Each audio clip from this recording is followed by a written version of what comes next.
Hello, I am Brick Road. This is... oh, I'm stocked on fire spells. We need to draw with Squall. While Keistis just whips these bugs to death. This is... what is this? This is Final Fantasy Shuffler? This is the internet video game show where a Floridian man plays Final Fantasy 1, 2, 3, 4, 5, 6, 7, 8, 9, Mystic Quest, Legend 2, Dawn of Souls, Free Enterprise, Oops, All Edwards.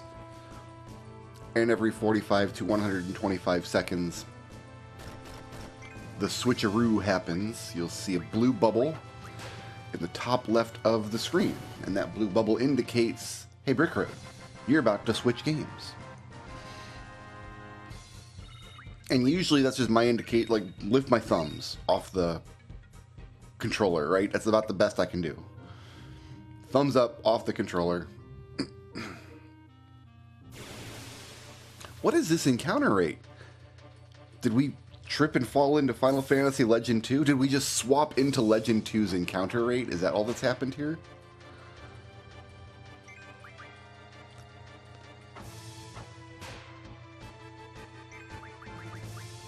Don't really need to draw scans, but Fire, Blizzard, Thunder, those are my earlies that we're going to need. We're going to have 3 party members. One's going to have Fire, one's going to have Blizzard, one's going to have Thunder, one's going to have some Fire, because we've got 100 Fire, and we're still stocking them on the second character. This dungeon was kicking my butt, because we got, yeah, these two mummies, no problem. 2 mummies a man can handle. We got like a 6 mummy encounter that just absolutely wrecked me. And I learned that I can't cast the Pure spell in battle to cure poison. I've got to wait until the end of the game. That's not true. I can cure it after this battle, but the Pure spell should work now. And we take the poison tick before battle's over. That's just mean. These old games are mean, yo. There we go. We're gonna do a little more 8. So we were in kind of dire straits in a couple of these games. Final Fantasy III was treating me raw. Dawn of Souls is in a save scum trap right now, where I am exiting the Marsh Cave with 1 surviving character. And we just have to save every so often, because we can save anywhere in Dawn of Souls. So we can get back to town assuredly.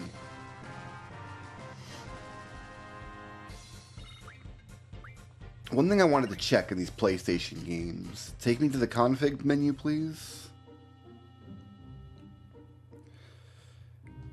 Because I think we can save a little bit of time in the slices of each PlayStation game if I go to camera movement and put it to 0.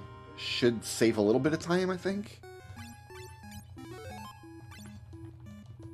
Welcome to my only Final Fantasy III and Final Fantasy VIII shuffle. Those are the only 2 games that exist.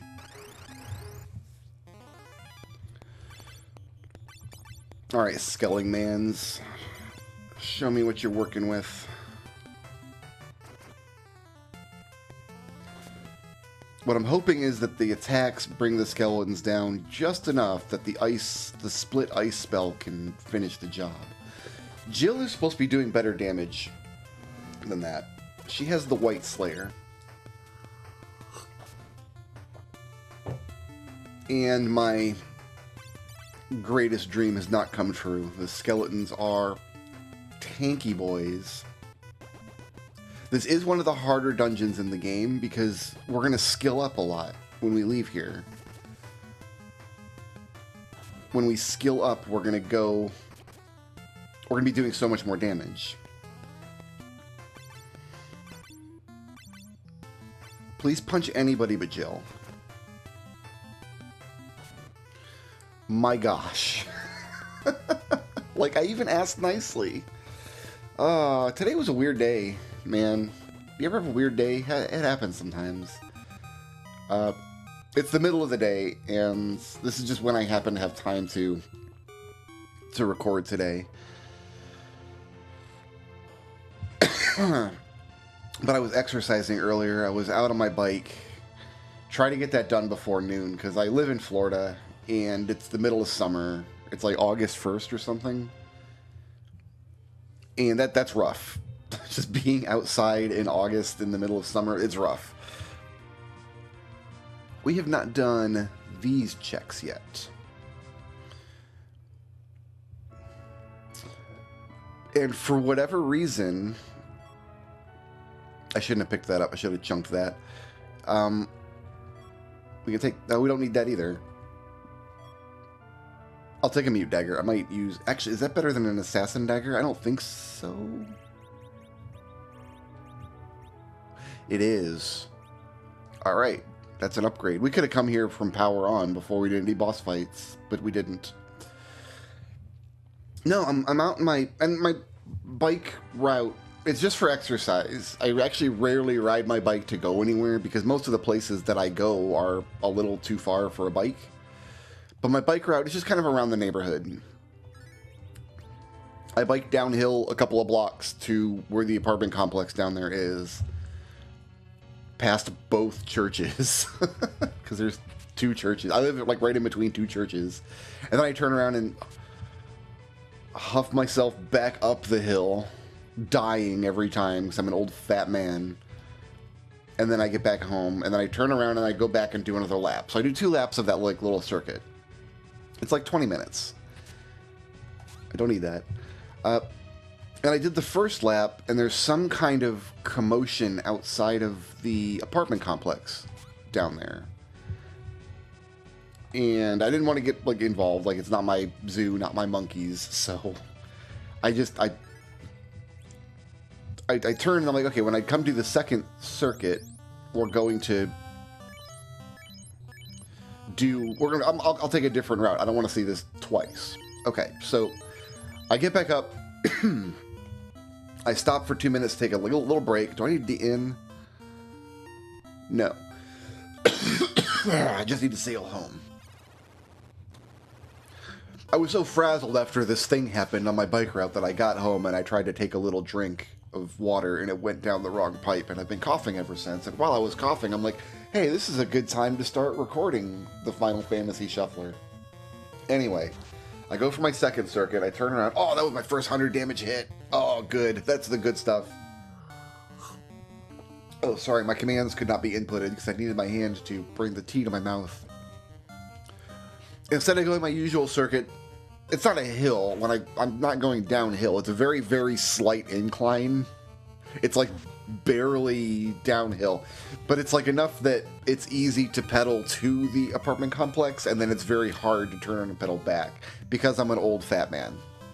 Anyway, I'm going to take a different route because there's like this kerfuffle of people.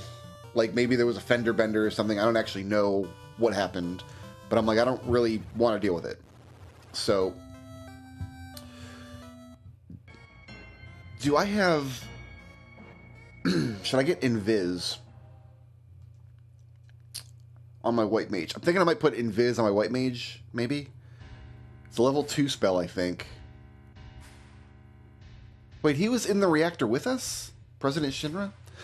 Anyway, I don't want to deal with this kerfuffle, so I take a different route. I live in a neighborhood. It's like this grid of little back streets and side streets and alleyways with a bunch of houses stuck in there, right? I live in suburbia, so I'm like, I'll take a different route. I'll take a look at a different side street down there and come back. And when I did that, the kerfuffle had moved down the road.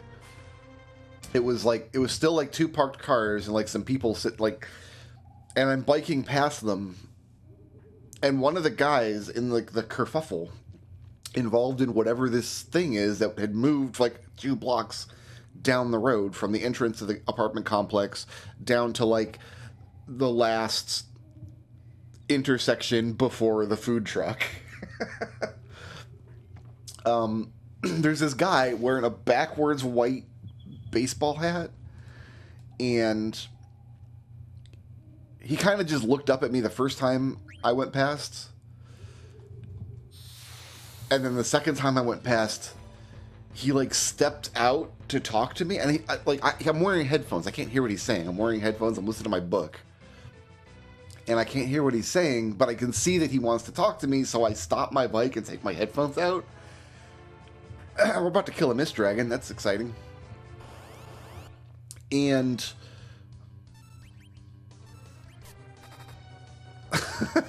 so what he wants to ask is, he's like, have I heard the good news about Jesus? Like, he's one of these guys. Like, there's still this kerfuffle here with these people that he's either with or that he's been annoying or something, and he's abandoned that conversation to step out in the street and get me involved with it. And listen, this series, this Final Fantasy Shuffle, it is my place to just empty out the brain juice, okay? This is my place on the internet where it's not a judge-free space. I realize people are going to watch this and listen to this and judge me, but I don't have to deal with the judgment in real time. I can just tell you what I said now, and then you can judge me for it when you hear this. Because it's not, I didn't say a nice thing to this guy. Like, he's kind of like, don't talk to someone with earphones in, for one thing. And if you're going to talk to like a stranger, don't talk to them about Jesus. Ugh. So cringe. Anyway, what I told him is, I think he helped mow my lawn. That's what listen, I know it's not a nice thing to say. And like the actual landscaping company that we hire, oh, we've got a knight who's covering my dead people. That's nice. His name's not Jesus. I don't know his name. He's actually this like big bearded white guy. But that's just my stock answer when people like, what do you know about Jesus? And I'm like, anyway, that's what I said. And he tried to launch back into his little speech. I've got to go back to the house. No, we're about to come up the other side of this. We can survive until we get to the spot. All I need to do is, I mean, Faris is literally covered. In fact, I probably should not have healed Lena. But I think we're still okay here. But yeah, that's just my stock answer is, like, yeah, I think he's the guy who helps mow my lawn. You're playing on the stereotype where, like, Mexican gentlemen are landscapers, which, while it's a stereotype, it is also true. I live in Florida. I used to do drug testing. I used to work in a drug test clinic where all the guys would come in and give me their pee, and then I would tell them whether or not they could go get the job that they were getting. Because sometimes they would give me their pee, and their pee would be like, we smoked all the pot. And then if you do that, you can't have the job. That's what the point of the drug test is. This isn't going to work. I'm going to bomb, I think. That's what I want. Good. But yeah, I used to do that, and like, there's a lot of undocumented Mexicans and Cubans and in landscaping in Florida. That's where the stereotype comes from. Listen, I know I shouldn't indulge in stuff like that, but like the guy caught me totally off guard. I was thinking this was like, how are these things still alive, by the way? Can we...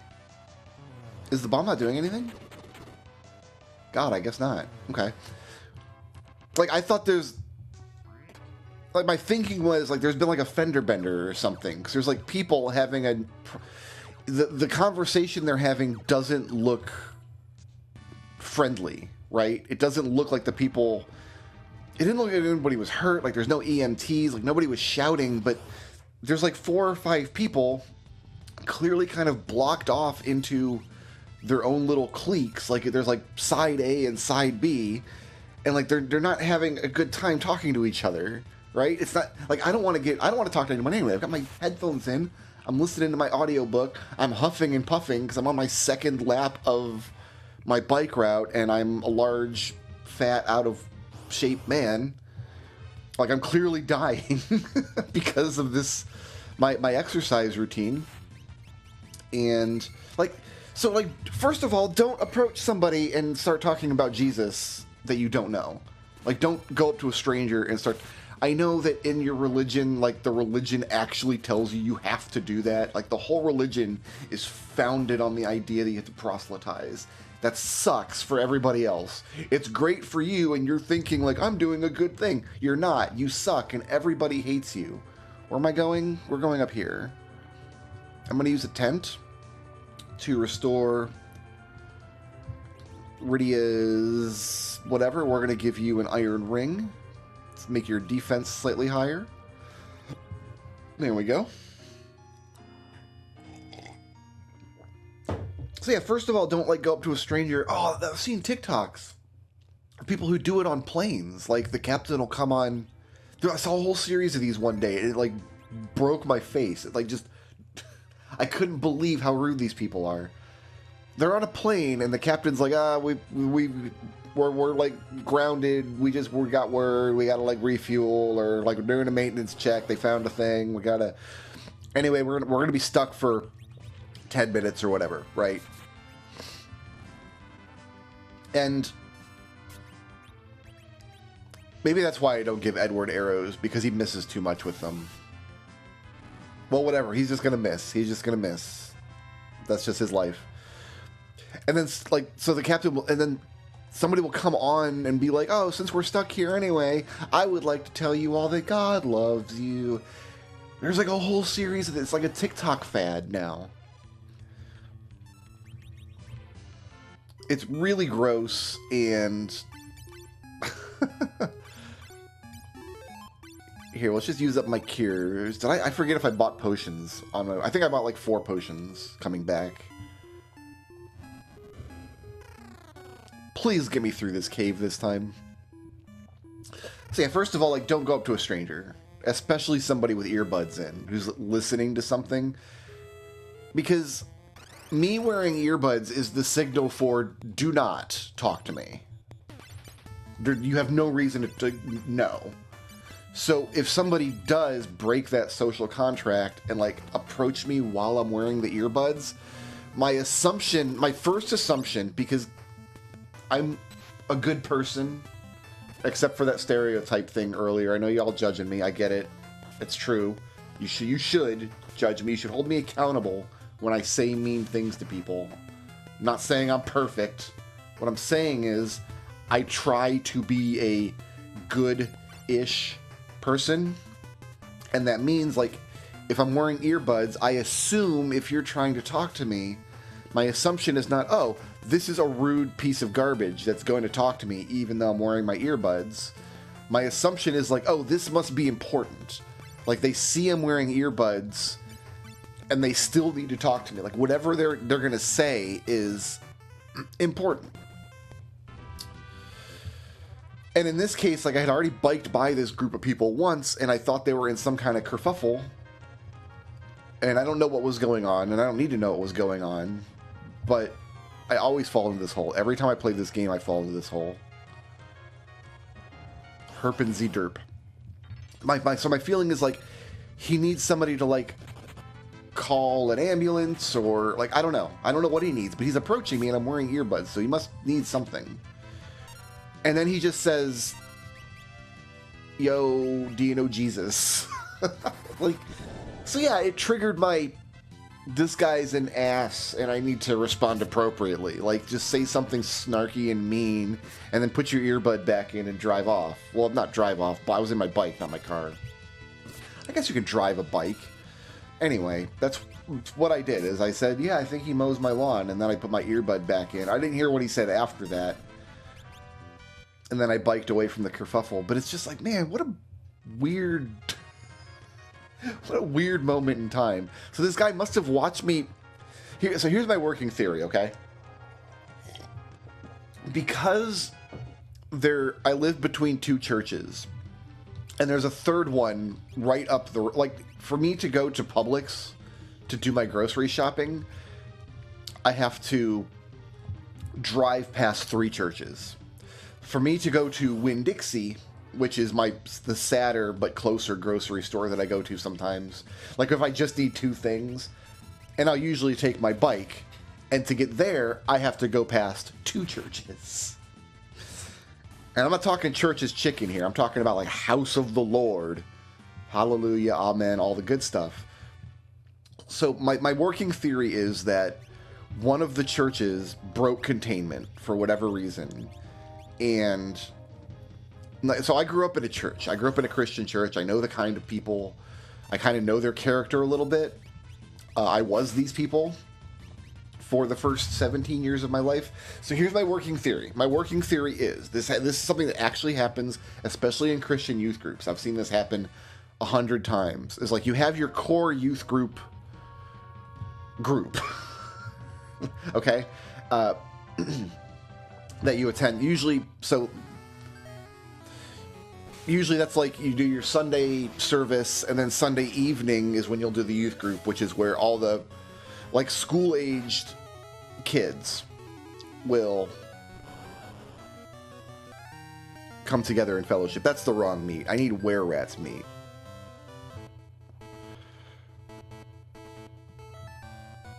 Did I get cure?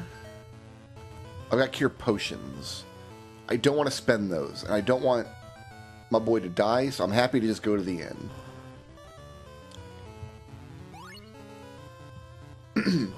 So, what frequently happens is because Christians are told to proselytize, right? And Christians have 1,000 little tricks, because nobody wants to just be preached to. So Christians have 1,000 little tricks to kind of get you to listen to them. Try to get their foot in the door, get you into the conversation. And one of the ways is done with children is, like, the youth group isn't just a church service. It's usually like it's a youth group. It's like a fun group of kids usually doing activities. We did like a drama club. We did volleyball. There were sports on our church campus. I'm just looking for another were-rat is all that's happening here. And sometimes it's just fun for like kids just to hang out together, right, in a decent space.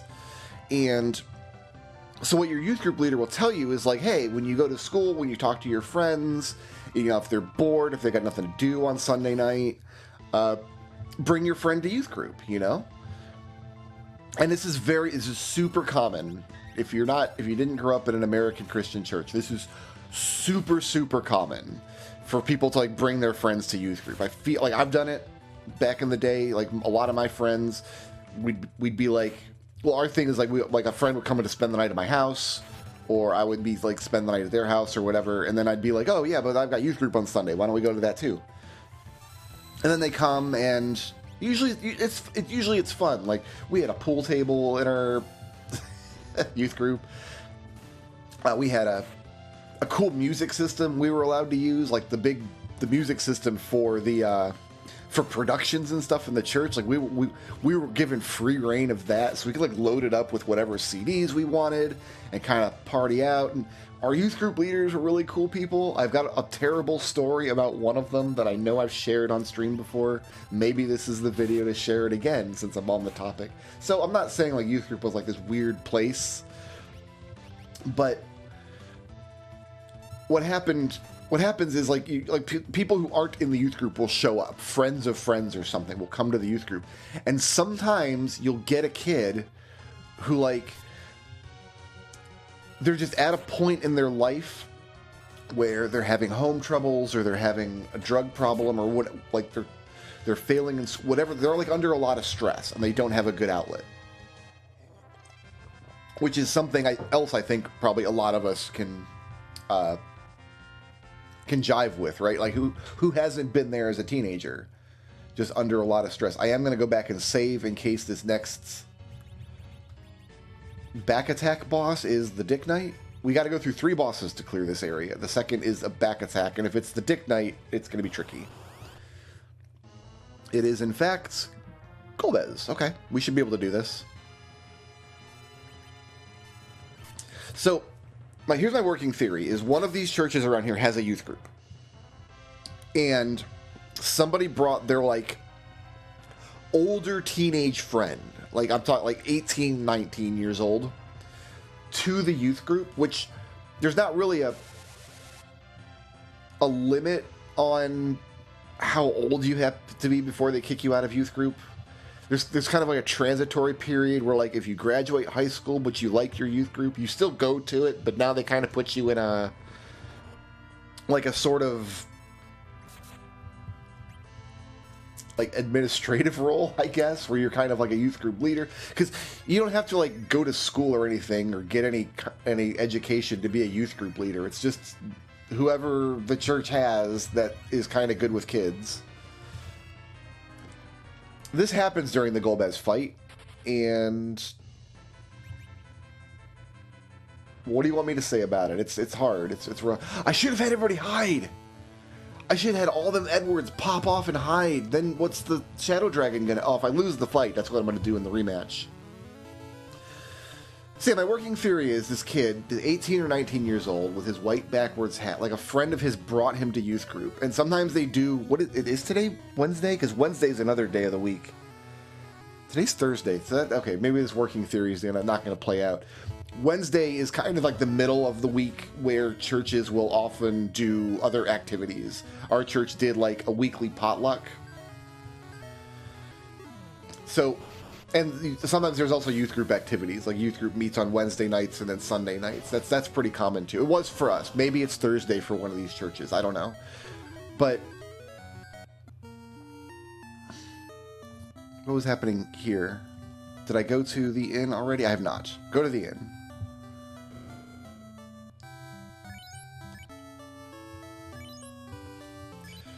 I'm going to hard reset here. We're done with the Kaizoku farming.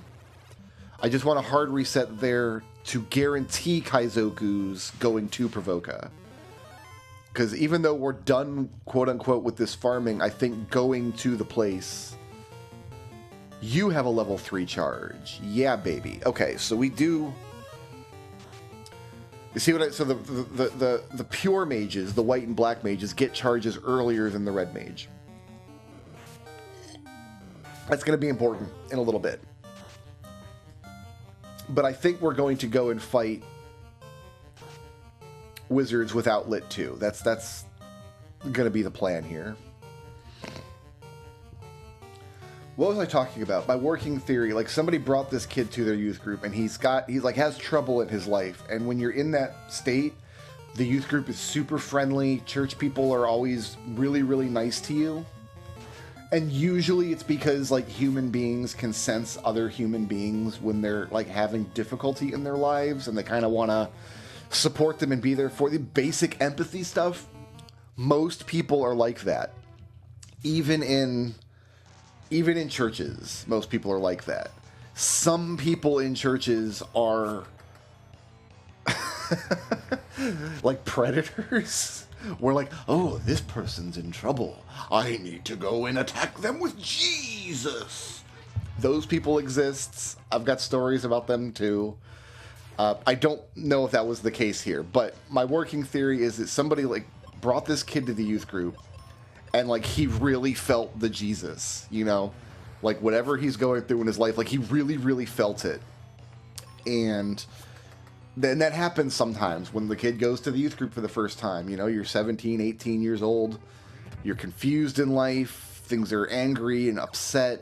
You don't really have a good framework to deal with them, whether it's school or drugs or whatever. I know this kind of sounds like a... like an after-school special, but it's the truth. This kind of thing is common. And sometimes, like, that kid will get a little too into it in their first, like, month or so with the youth group. They get... Because kids, like, take everything too seriously and too strongly whenever they first get into something exciting, right? They kind of tilt all the way into it until they burn out on it. And that happens with Jesus, too. In fact, when I was a young kid, during a time when my family wasn't going to church, we lived in a little neighborhood, and I got invited to a youth group in the neighborhood. I was like 9 or 10, maybe a little younger than that.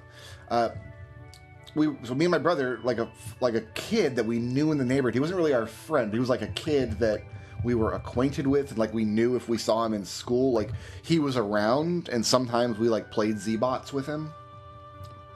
What was his name? Was his name Charles? His name might have been Charles. I'm okay saying his real name in this case because, first of all, I don't think I'm remembering his name properly. I don't think his name was Charles. But like he invited us to the youth group, and when we got there, we found out that he wasn't like actually in the like congregation of the church. He had just been invited to the youth group by another kid like a week prior and had fun. And that was it. That's like, yeah, we're gonna go to the youth group together. So that's my working theory, is that this kid just kind of got a little too into it. And when that happens, like, you might get somebody who spends the next couple of weeks just talking about Jesus as much as possible, because it's like, oh, it's like a cool thing that's in my life that's I feel good about right now. And I could have went up and around the other way, I suppose. Anyway, that's my working theory, and I left that kid on the side of the road. I'm not going to get out of this without a bomb. And a fire. We've got 4 left. I do have some seeds. I can't replenish seeds yet. Not until I get to Fireburg, which is the city in the next area. So we got to push through this dungeon, and then the next dungeon, and then the next dungeon, and then I can get to Fireburg. We should be able to one-shot a worm, though, right? With it, because they're weak to axe. Yeah, there we go.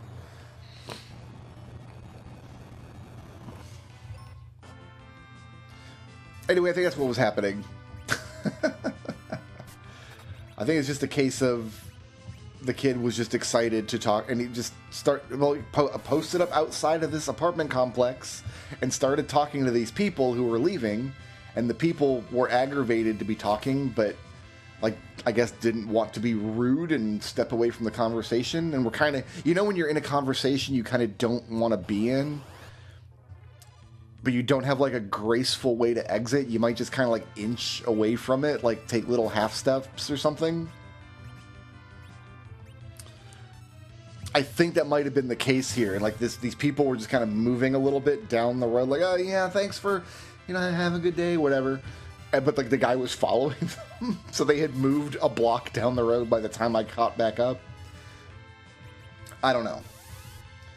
I thought it was a fender bender or something at first, and I thought like he's approaching me and he needs to talk to me. Like he can see I've got earbuds in. This must be of some importance. It was not.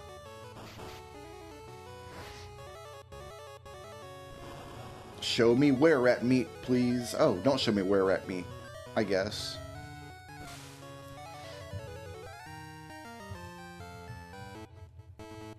Back to the inn again, because so once we find where rat meat, we will get a healing ability. That's kind of the main reason to do this.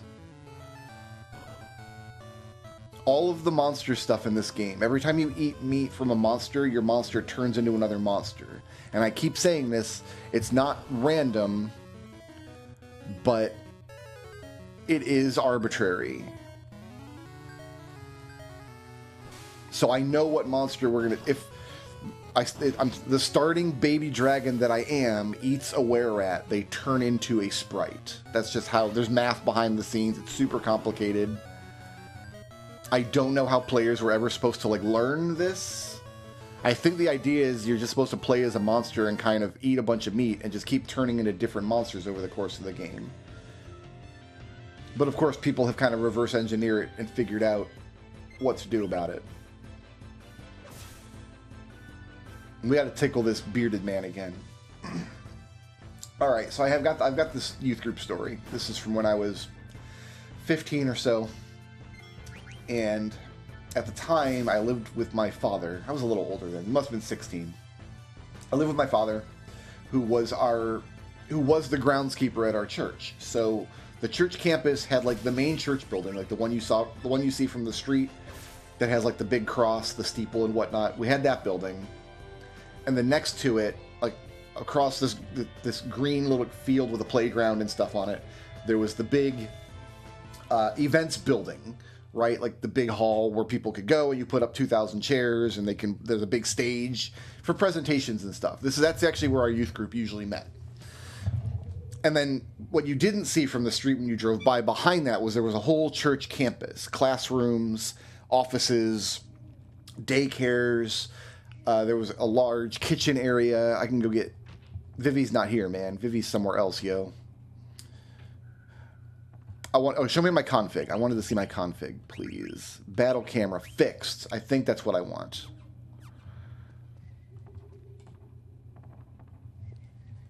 Okay.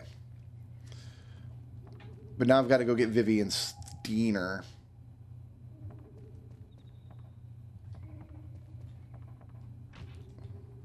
Find them wherever they are. What was I doing here? We're equipping... Right, we're equipping these items. So I want you to have an ice. I want you to have a cure. I just want you to have a cure. If I use the cure tome in battle as an item, instead of casting the spell, they will try to use cure level 8 on the whole party. And I'm hoping that'll be like a full party cure at every point in the game.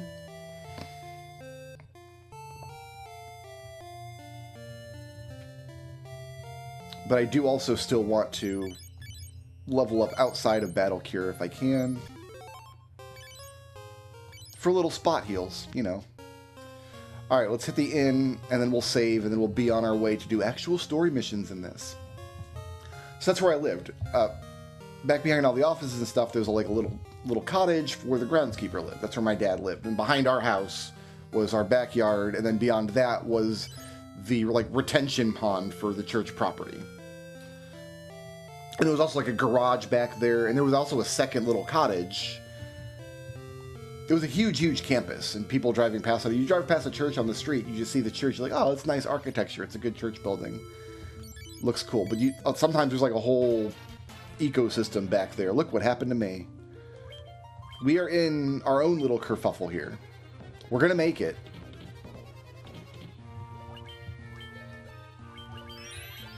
Because I'm gonna save every few steps. Like, we're probably gonna die here. This is probably bad. Yeah. Oh, this is going to take a long time, too. Oh, no, it's not. We're taking pretty good damage from these skeleton swords.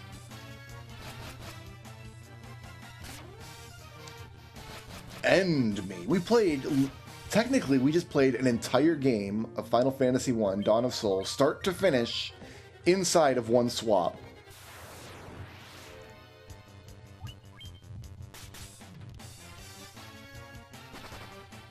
And after we run, I will save again. And this is how we're going to get out of here. Probably a good port to save again. See, you use whatever tools you have in the game you're playing, use them. Final Fantasy II has dumb exploits where you can get experience for your weapons without actually fighting monsters. Use it. Dawn of Souls lets you save anywhere. Do it. Why make things hard on yourself when you don't have to? I love a preemptive strike. We run from those. Okay, so about a mile or two down the road from where our church was an open-air mall called Largo Mall. There's like a Target in there, and there's like a Publix in there. I think it was an Albertsons in those days. I don't think it was a Publix yet. And there's a movie theater, and then next to the movie theater, there's like it was an Italian joint. I don't know if it's even still a restaurant at this point, but back then it was this little Italian joint that had a baked ziti that was amazing, out of this world. Loved it. I ate that baked ziti all the time. Because next to the little Italian joint was the Marble Slab Creamery, and that's where I worked. So I'm 16 years old. I don't have a car yet. And I go to my job at the Marble Slab Creamery. To get there, I usually rollerbladed. I rollerbladed. I didn't have a bike, but yeah, I just slapped on my rollerblades, and so I would rollerblade across the church property, past all the offices and everything, down the sidewalk there, out to where that crossed that plate behind the playground and met the road. And then I would rollerblade down the road to Largo Mall, and I would get there, and I would step inside, and probably smelling like a sweaty foot. Like, nowadays, when I think about that, I'm like, man, that was rude. To, like, rollerblade to work and then just show up there. I would have to go in, like, the back room and try to, like, slap on deodorant. But anyway, that's what I did. Okay, but today, on this day, friends and family, one of the ladies from my youth group, again, I don't think, she wasn't... Usually when people work with kids like that, usually when people have a job where they work with kids, my wife is an assistant principal at a school. Like, she had to go to college for a lot of years to be allowed to do that. But in churches, you can just be like, hi, I want to do the youth group. I want to be the guy who goes, like, you can just do it and they'll just let you.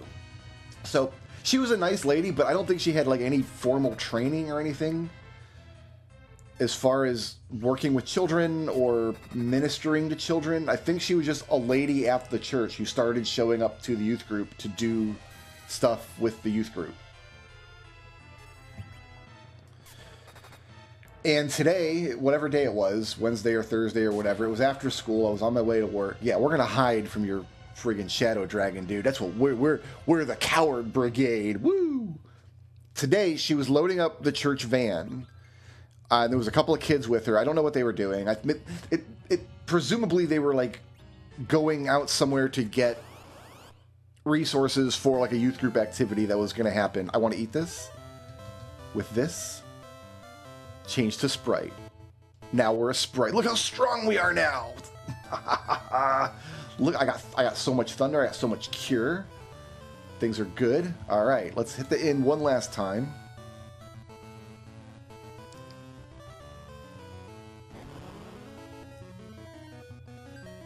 I'm sorry, Trooper. I'm sorry it has to be this way.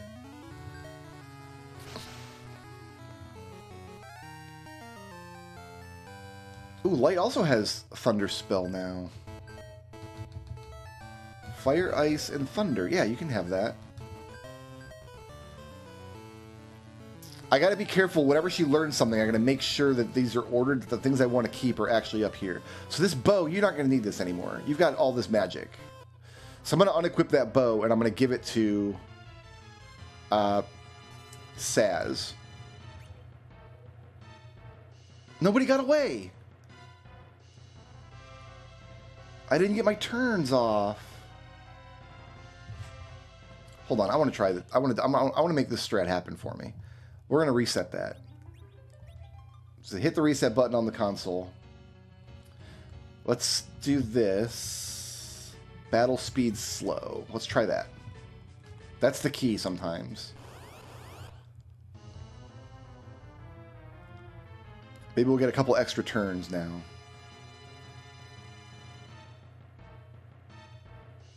Anybody? Battle speed very, very slow. There we go. Hide. Hide. None of them can sing because none of them have harps.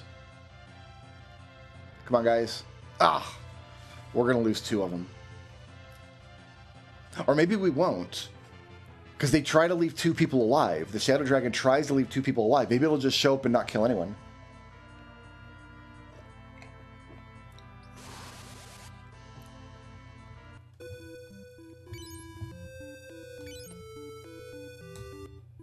Alright, we are going to start playing Final Fantasy II now. And we're just going to play through battles like normal. And hope we get some hit points at some point. I don't think I've seen my evasion go up at all. You might need a shield equipped to get evasion.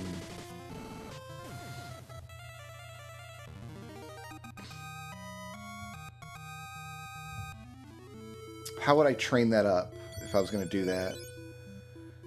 Evade, 1 of 10.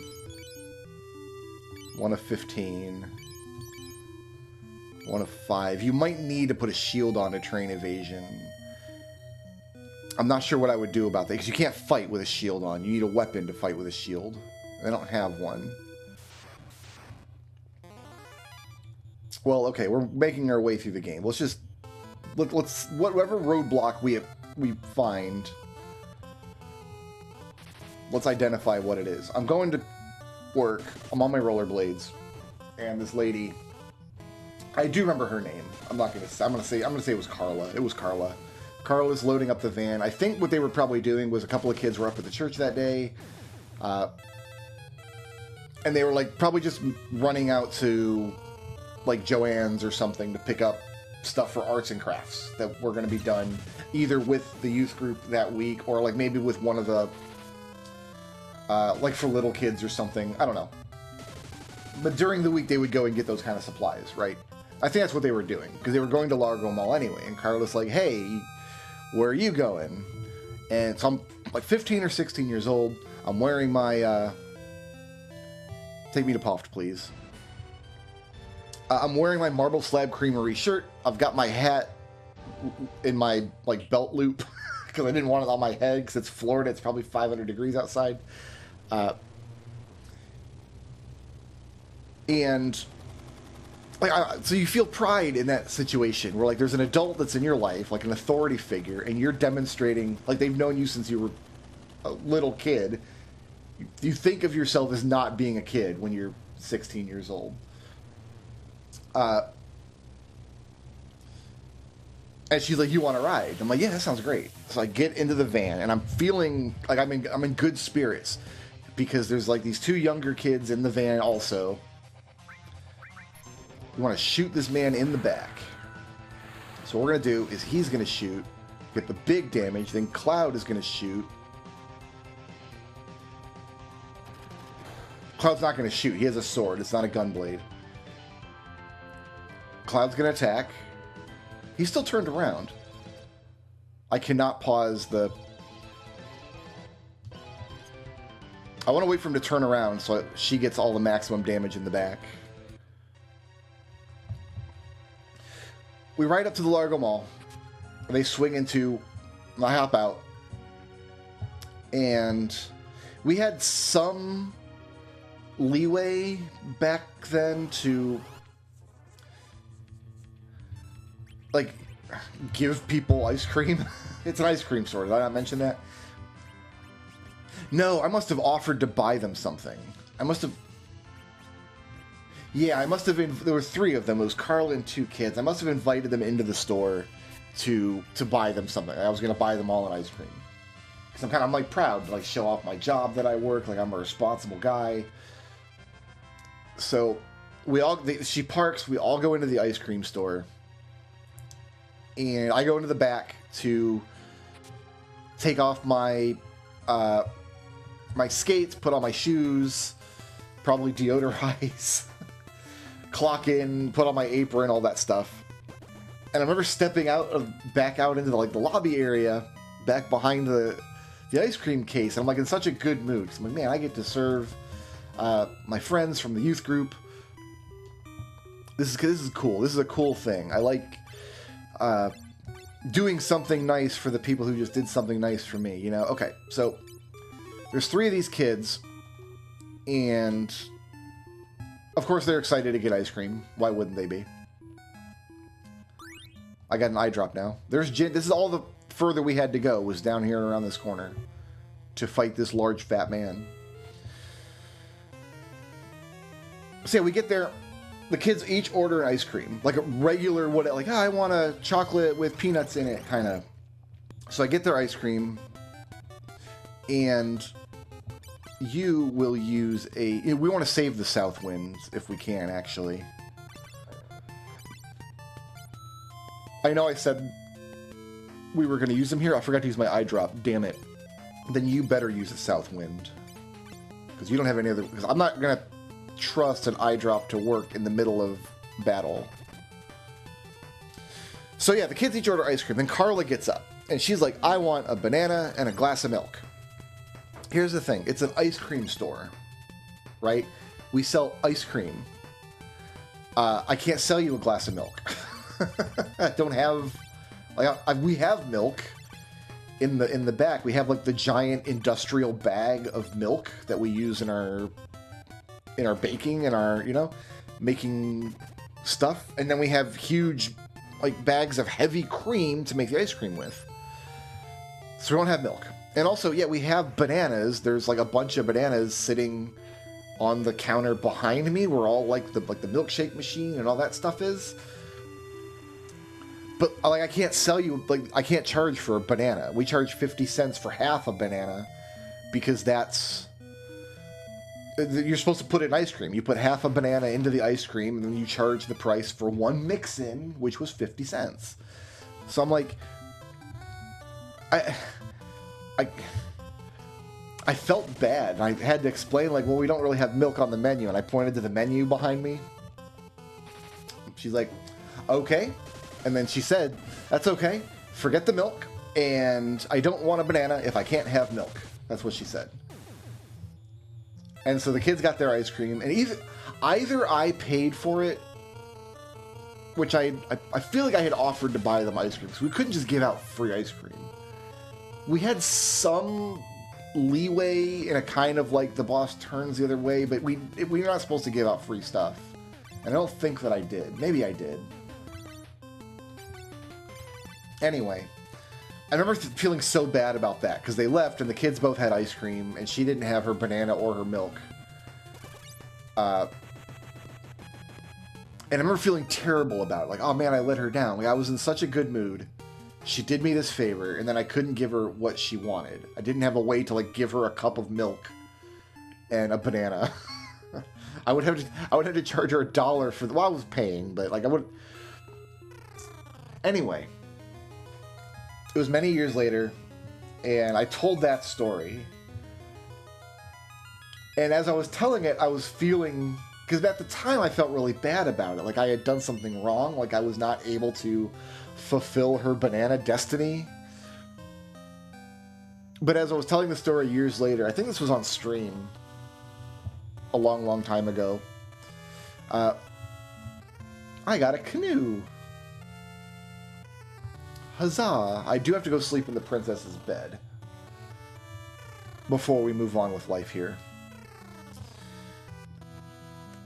But how you're kind of feeling about it now, I guess, is because I kind of felt this way. The first time I was telling the story in years, hadn't thought about it in years. It was always a kind of, man, I messed up kind of memory. And I'm like, wait a minute, I'm telling this story. I didn't do anything wrong. What kind of psychopath goes into an ice cream store and tries to order a banana and a glass of milk? Like, it's not on the menu. You can't go anywhere and just order a glass of milk. You can't go into a restaurant and like have breakfast and order a glass of milk. I've never seen that on a restaurant menu. Like, why? It's not that she was like lactose intolerant or anything. She was ordering a glass of milk. She could handle the milk, and I've seen her eat ice cream before at our church potlucks and things. Like, why didn't she just say, I'll have a small vanilla ice cream? Right? This is what I mean by, like, she's working with kids, okay? But it's like she doesn't have any education there. She didn't train to work with kids. She doesn't really know child psychology or anything. Because if you were an adult in that situation, and you're in it, technically right now you are the child's guardian, because like you're the only adult in this group of 3 children that you just drove to the mall. They're teenagers. They're not like it's not like kidnapping or anything. Teenagers do have a little more agency in what they're allowed to do in life. So it's like there's not like a legal problem with me like hopping in the church van and getting a ride, but like you're an adult, you're in charge of these 3 kids for the next few minutes or however long they're together with you. You walk into one of them is like obviously like proud to show off his work at his job and like be cool. He thinks it's a cool thing. You see the menu behind you, like up there on the wall. It's an ice cream store. We have 40 flavors or whatever, and we got brownies and cookies and hot coffee. Like,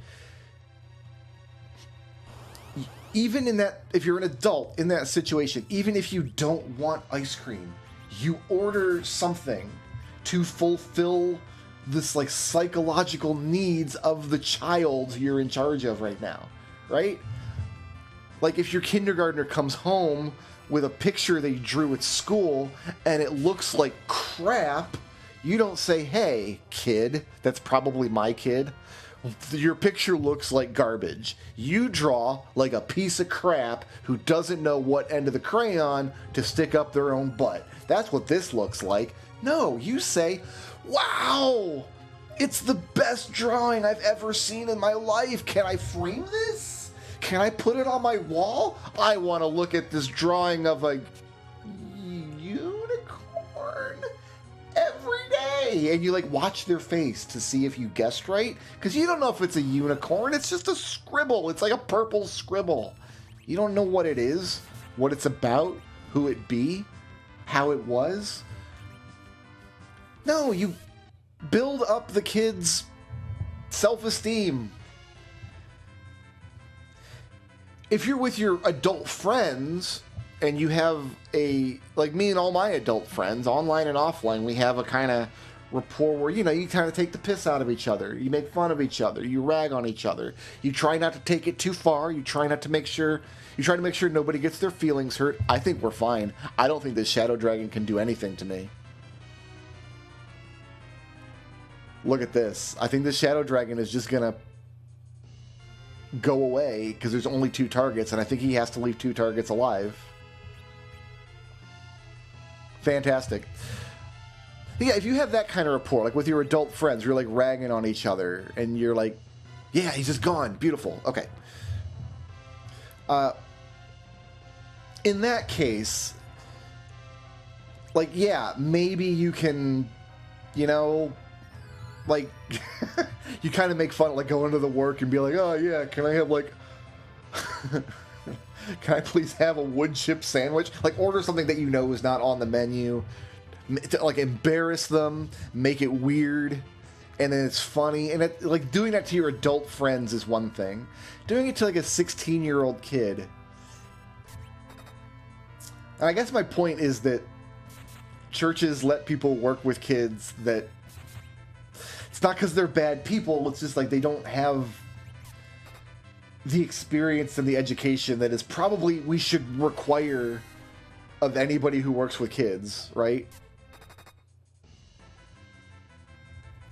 The question is, am I going to kill Golbez before he wipes out all my Edwards? I do have some... Yeah, give me Invis. So I've got a new Wizard's plan. And I've got 2 tents. I'm going to buy 1 heal, and then I'm going to stock up on potions after that. And we're going to forego Lit 2 for now. This is smart. This is a smart play that we're doing. This plan might not see full enactment today, but...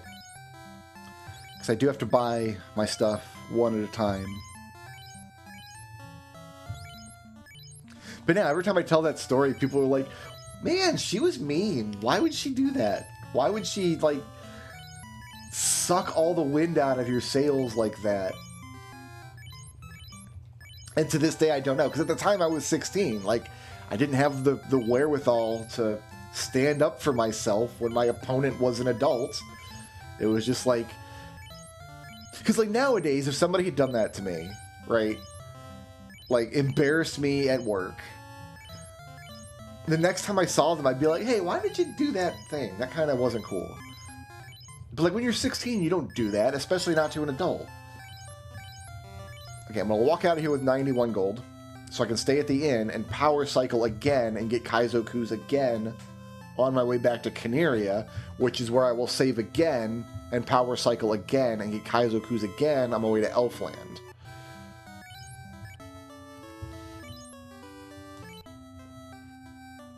And if I just happen to get lucky, I guess we can check this.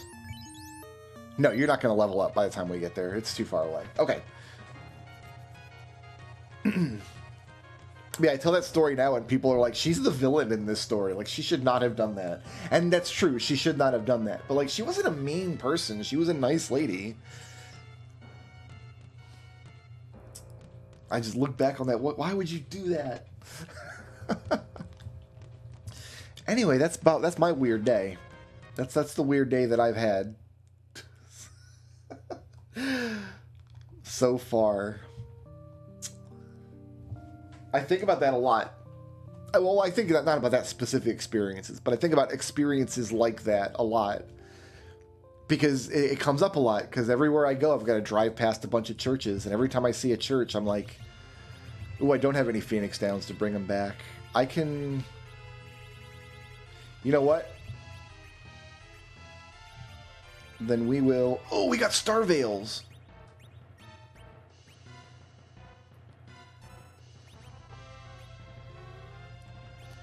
Alright, so I got one dude with Reflect.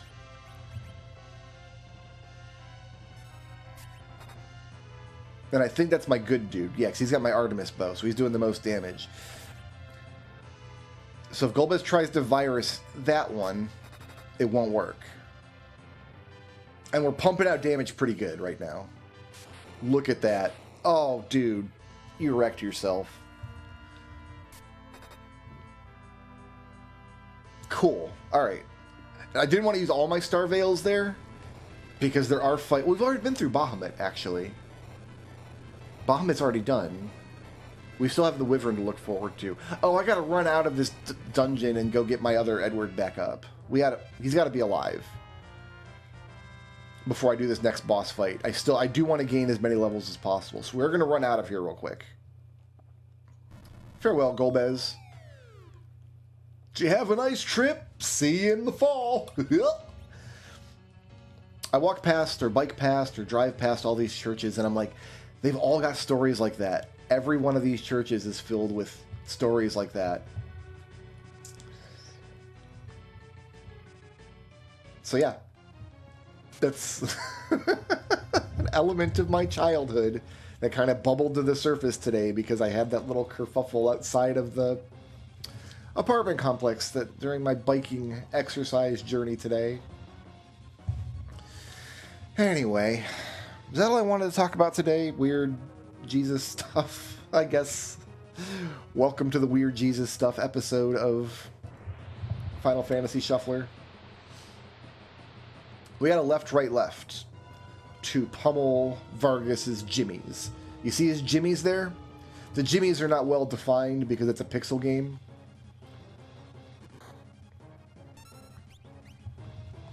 I think that'll do it. Pummel right in the jimmies. There you go. AKA the beanbags. AKA Scrote Magoat. This guy, he told like these weird stories about being in a cult for like an hour, and then he said Scrote Magoat, and it made me really uncomfortable. The brothers are reunited. It always bothers me how they have Terra step onto what I know is a transition tile. You can't stand there. Anybody who tries to stand there gets sucked into the next cave map.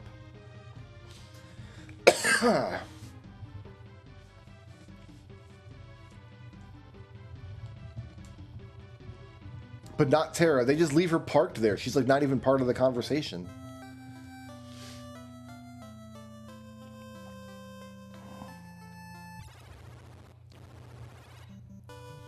Alright, I get to fight Kaizoku's here.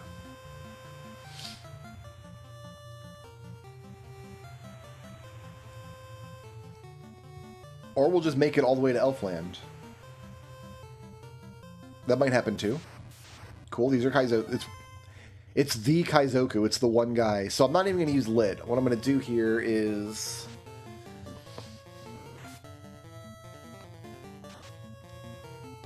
because we've got the Silver Sword. The Silver Sword should be good enough damage for what we need to do. This is also the strat you would use if you didn't have any black magic at all. We're pretending like we don't have a black mage at all, because we don't. We have a red mage, and red mage doesn't have the spell charges we need. We're not fighting this. No, thank you. My tea is gone. I might step away for a minute and refresh my drink, so I'll see you guys after the jump cut.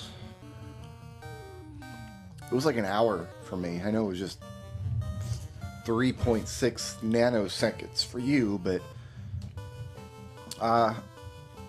that's why I don't like recording during the middle of the day. It's the middle of the afternoon. Things just come up. I get up from my desk and then something else demands my attention, and now my attention is split, and then my attention jumps out of my brain and grows legs and runs out the door, and I get caught up doing something else and something else and something else, and then the dogs need me, and I wonder how the guy in the white hat's doing. Has he made it another few blocks down the road now?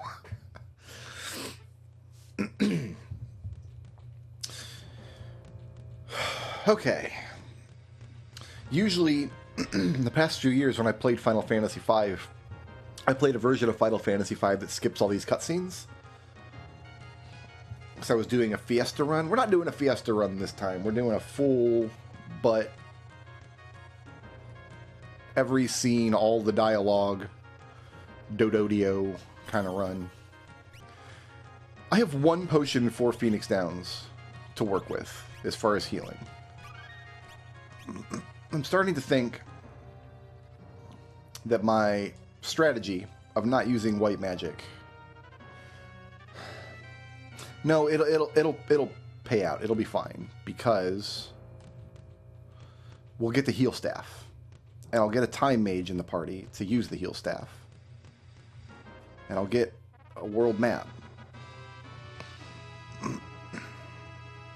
Love that for me.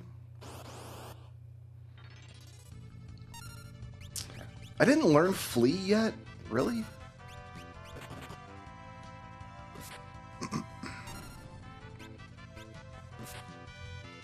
I guess I didn't. Well, we have to, like, that's... I would have preferred to kill 2 skeletons with that fire spell, but there were not 2 skeletons in evidence. What was I supposed to do, officer?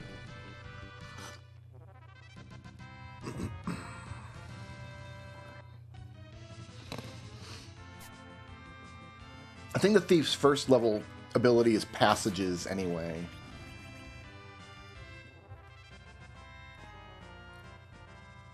Which I also don't have. Yeah, we'll go get the treasures. I literally already full cleared this whole dungeon, but sure, let's go get the treasures. They're not even going to be fun treasures, because we're in the real game, and the treasures are all just whatever they are. You know what? I'm going to use a tent. Because Rydia had to cast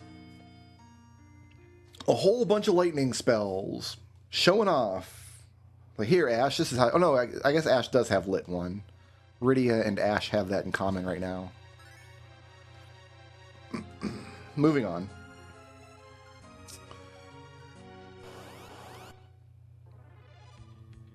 Here they are again. Rydia's got to clean them up.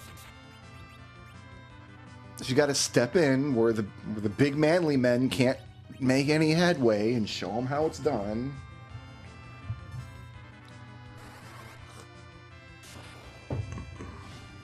Thank you, Rydia. Very nice. Any levels that Cecil gains here are pointless, because they just get zeroed away anyway when he turns into a Platin.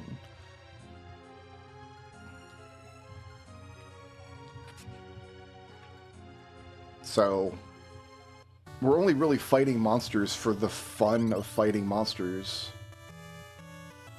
But now we can go back and do that Mithril Cave.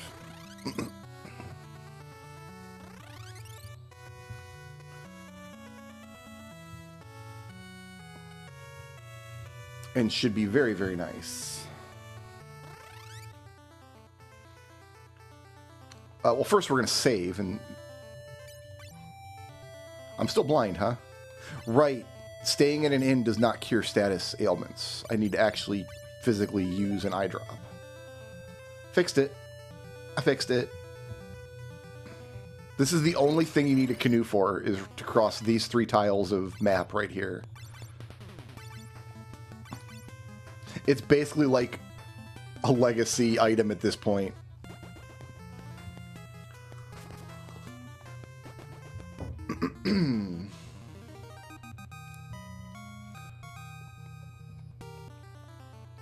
That's it. That's the only use the canoe has that I'm aware of. There might be waterways later that we have to do something with. I don't know. Hey, it's this guy. And then we can go to the shop here.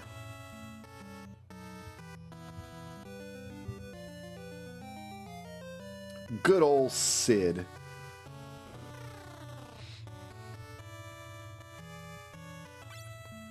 And we can buy fire.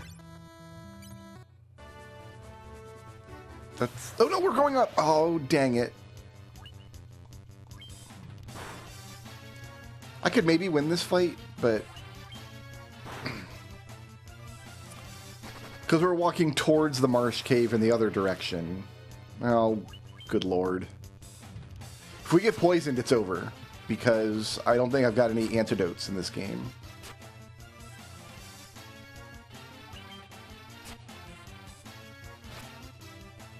That was a snafu. I thought we were headed to the cave, not away from the cave. No, we've got the crown.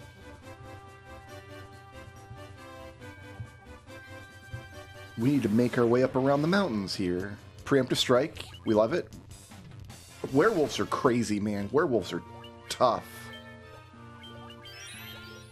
for this stage of the game. We do not want to be messing around with werewolves.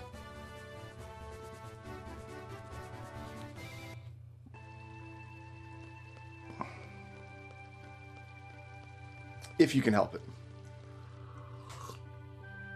And there's going to be a bunch of story scenes in 8 before we get to go to the war that we're scheduled to go to today as a class assignment / field trip. I'm going to try to play cards as little as possible, I think. Playing the game 80 seconds at a time, thereabouts, in like little 1-minute chunks every 20 minutes or whatever it is.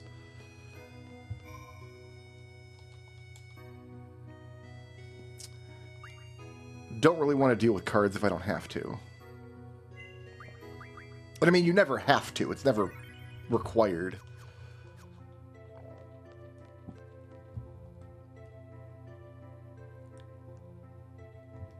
I think I'm supposed to go to the dorm now, go to my room.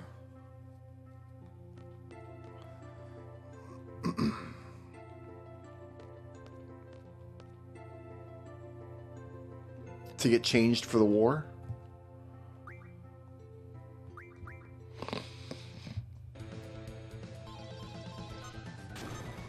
I wasn't ready for that. Also, it's not facing the right way.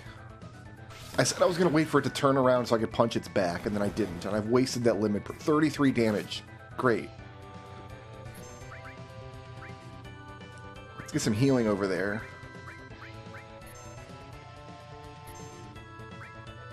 I'm just going to fire them off as they happen. I can't tell which direction this pile of dark green polygons is looking from 1 minute to the next anyway. There you go. Have a braver, bud.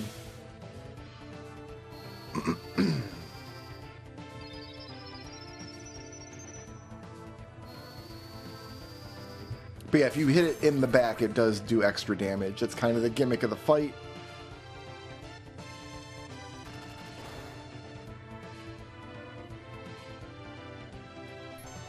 But it's at a point in the game where the gimmicks don't really matter yet because you don't have enough resources or enough health or enough stats or enough different kinds of attacks to actually let a gimmick fight kind of breathe and do its thing. So I bet a lot of players didn't even realize this was a gimmick fight when they first played. I certainly don't think I did. I do like getting my limit break filled over and over, though.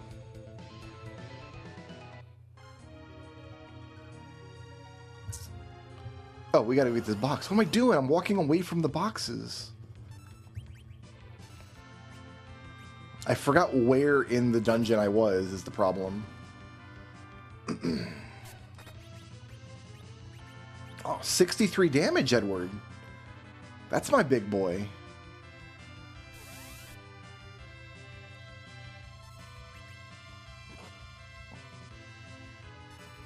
I told you guys, Edward's good. You didn't believe me. You do see there, though, how he got 2 turns before Rydia did. Like, Rydia acted, and then Edward shot twice before Rydia got another turn. Like, she just got her second turn. Like, she got it 2 seconds after he did. But, like, he squeezed in his extra turn. He's fast. He's got the agility of a crazy man. See, it was $250 in that box. Y'all were hoping I would just leave that $250 just in the box. No.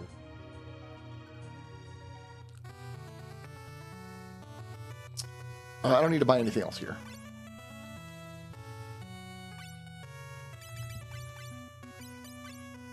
I'm going to go ahead and use this on you. Just to get it out of the inventory. Clive can take it for now.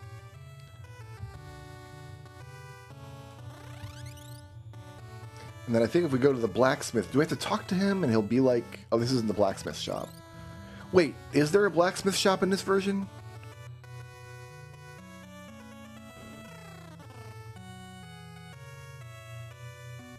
Oh, we have to talk to him. Yes, he's going to put the thing on the ship.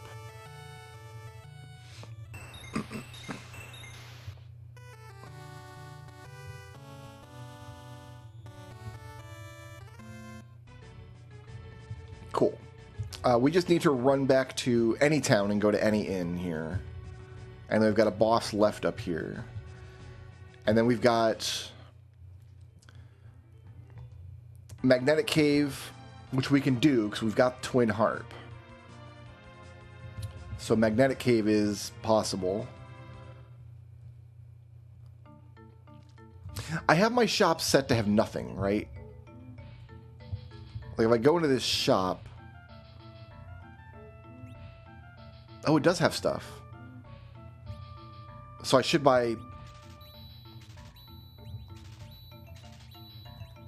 So I shouldn't be selling off all the stuff. I guess I'll sell the stuff that I accidentally have.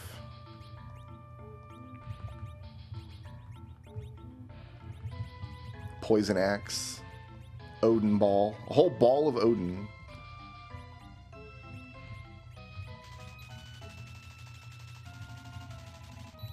Okay, that might be enough cures for now. Considering it's my main source of healing. Did I turn off the equipment shop? Because usually I flip a switch that says shops only have cabins. Equipment shops are... Oh, they're vanilla. They're vanilla shops. Okay. I haven't done anything with shops. Cool.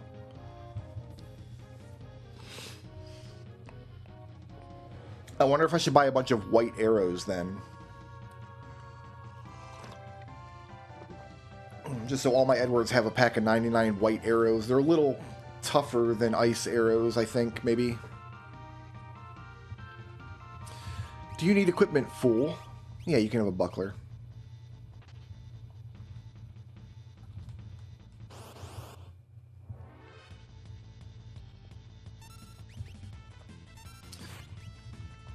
I don't like doing the pummel, I like doing the aura bolt. Heck yeah.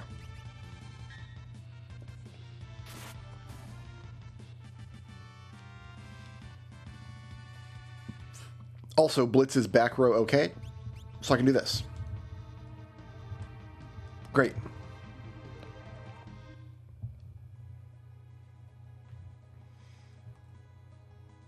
And we've made our way into the Saber Mountain Valley, which I think is named once in the game, and they never discuss it ever again. And then it doesn't exist in the back half of the game. because the world gets rearranged.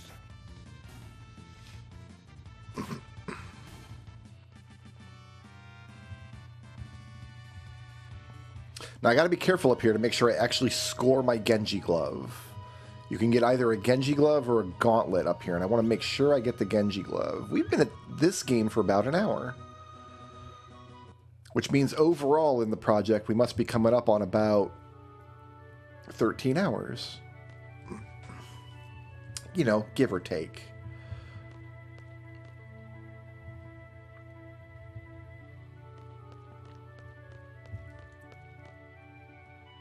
Alright, so we got changed for the war. I still didn't button up my shirt in front. Because I want to show off the dirty tee I wear underneath.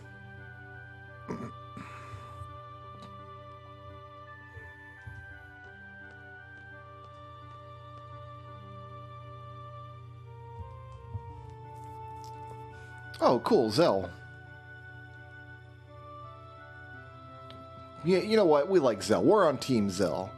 Squall's not on board with Zell yet, but he will be. Squall and Zell are bros. Squall just doesn't know it yet.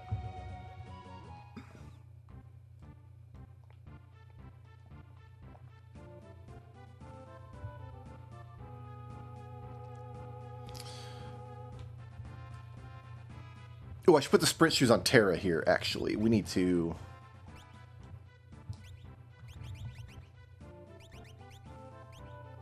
You're going to want these. Yeah. Because Terra's going to be alone in the party here in a second. Is there anything back here? Nah. I'm going to open your thing, bud.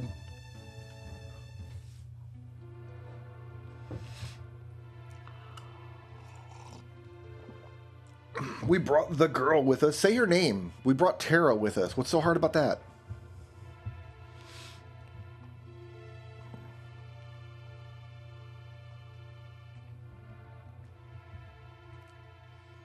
Right, we get the parable of Pandora's box.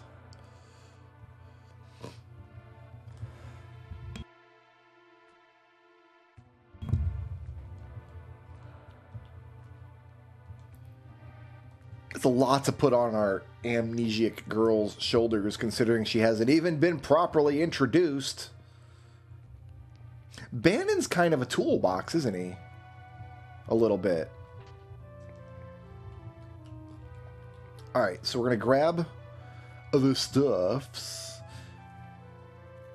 There is goodies here. Please let me run from you, wolves. Please. No, not today. We're not being bro dogs today. Today's not a good day for you guys. Okay, it's fine. Definitely taking the game over record in Dawn of Souls. Here, let's stop here for a second. Save those 20 steps. Look, I'm going to force this through. I am going to crash this square peg into this round hole. And then the peg and the hole are both going to be, like, deformed. But then all my mages will be alive again, and they'll all have Thundara, and you'll see that I'm actually a genius. Just let me leave. Oh, I see that I am now poisoned. Oh, I have one antidote left. Yes. Ooh, and I do have some potions, so I can... I was thinking I didn't have potions for some reason. It's Final Fantasy III where I didn't have any more potions. There's a lot to keep in your head. You don't realize, like JRPGs have a reputation for being easy games, and they are. They're easy games to sit down and play. They're very good for casual players, but there is a large amount of cognitive load. Like, you have to keep a lot in your head, even in an easy JRPG. Just kind of... I'm talking about just spatial awareness, like inventory management, that kind of stuff. You need to keep it all up in your bonds. You know what I mean? Your bonds, that's the part up on the top of your body that contains your thinky box. I call it a bonds. Maybe you call it something else. I don't know.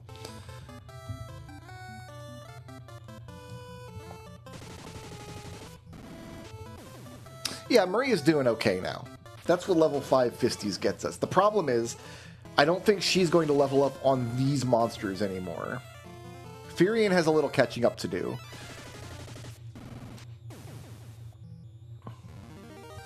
We have to get to rank 2 monsters before she'll be able to get more experience on her Fisties, I think. Also, I don't know if this is the right way to go. It is not. I'm going entirely the wrong way.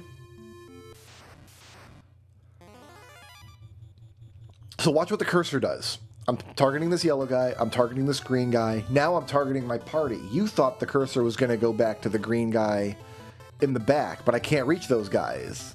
This is a back row situation. I can only reach these first 3 guys.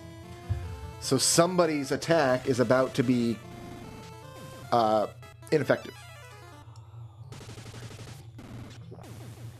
The way rows work in this game is if you're in a row that the attacker can't reach, they just can't do anything. Your attack is just ineffective. They don't let you target monsters in the back row. In later games, the rows just kind of like have your physical damage, both dishing it and taking it. So like in Final Fantasy V, it can be really tricky sometimes to tell what row a monster is in. And you'll just do half damage to certain monsters. You kind of get a feel for it after you've played the game a lot, but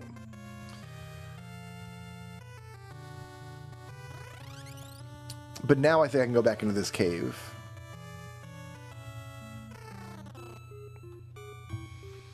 And get some upgrades. And I want to do this before I go shopping in this town.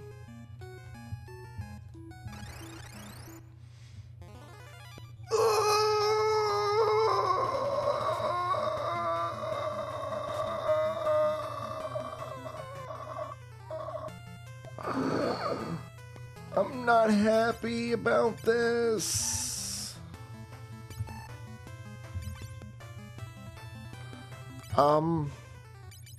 If I try to switch rows, I'm gonna... Oh, you know what, though? Here, actually, yeah, we're going to... You switch. You heal. We're gonna tough this out. You switch. You switch. I thought maybe all of the people who change rows would get their turns before anybody attacked, but it's not the case. They are still slotted into the turn order somewhere. What I'm thinking is I've got the fire spell now. And then after this fight, I gotta remember to go back and manually put everybody back in the rows they were in. In Final Fantasy IV, when you change rows, in fact, in every Final Fantasy game after this, when you change rows, it only applies the change to that battle, and then it remembers your settings before. But in 3, it acts like a permanent change. So what's going to happen is I'm going to forget that I did that, and then the next encounter is going to be another situation where I'm like, oh, we have to waste a turn changing everyone's rows. I'm good at video game.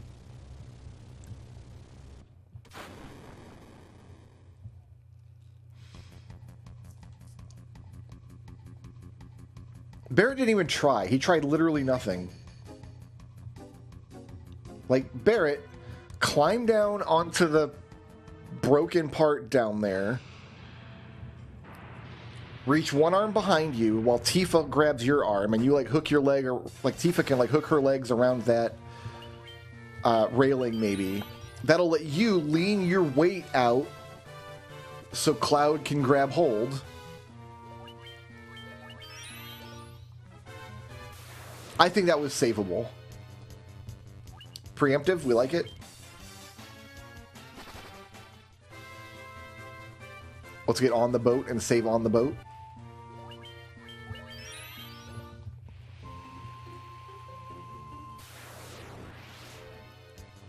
I don't like this fight.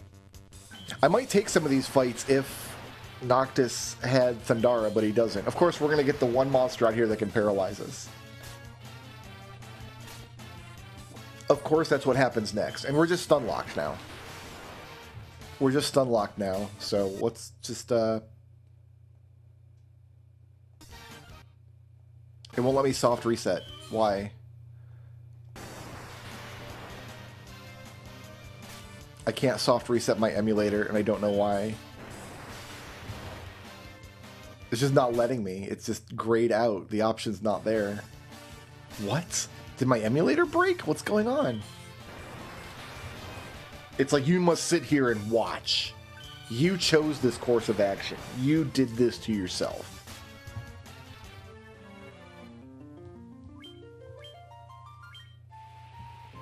Like, nobody made you play 4 black mages and then go to the marsh cave with very little resources. Like, that's on you.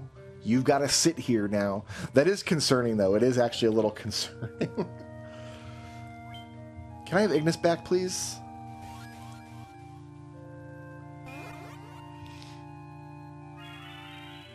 Good, good. Can we take a second and just appreciate this map? Look at the lighting that they did on the side here with the light coming in the stained glass windows. This is a new piece of music that was arranged specifically for this game. We got the organ back there. Dude, hell yeah. If I saw a kid do this and I was 16, I'd be like, okay, you're the coolest kid in the place. You want to go to youth group with me? Do you have a white hat you can put on? So Zell is going to get Shiva. And Shiva should be on the cusp of getting Strength J before too much longer. Right, left, up, down. That's all you got to worry about with Zell. That's it. That's all you got to know. Right, left, up, down. You do right, left, up, down. Right, left, up, down. Right, left, up, down.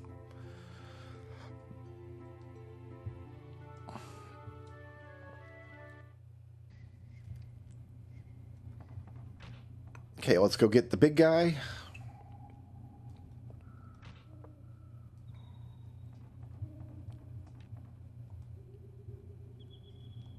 I mean, to be fair to Steiner a little bit, like, Zidane could be a little nicer to Steiner, right? Like, he could come in here and be like, hey, man, how you feeling, bud?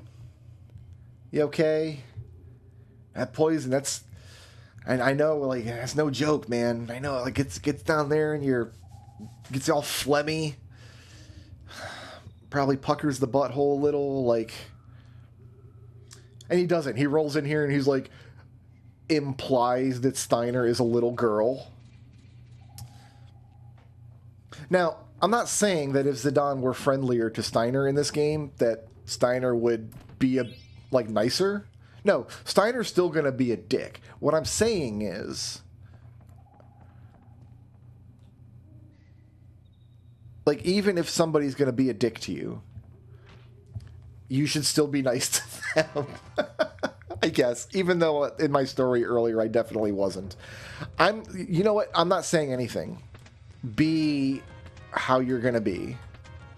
And however you're going to be is beautiful. And I support you. How about that?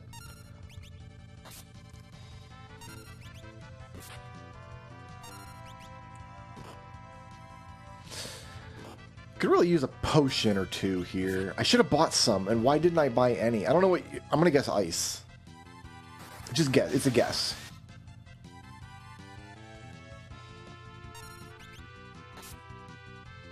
I could probably steal potions from stuff in here if I had to.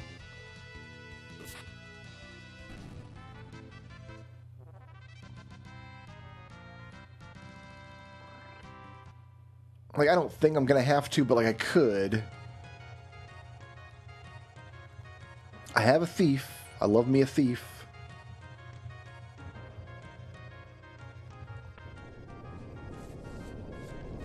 What I'm saying is there's a good chance somebody dies in this boss fight coming up.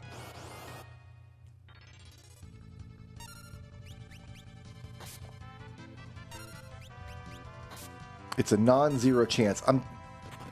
Would like for you guys to attack anybody who's not Galuf. If I do have a potion, it's got to go to Galuf before this boss fight, right?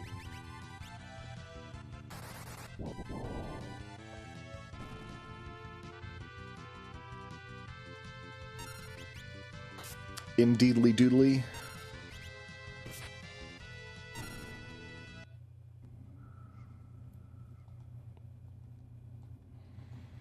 Yeah, you can make fire with your mind, so you are definitely going.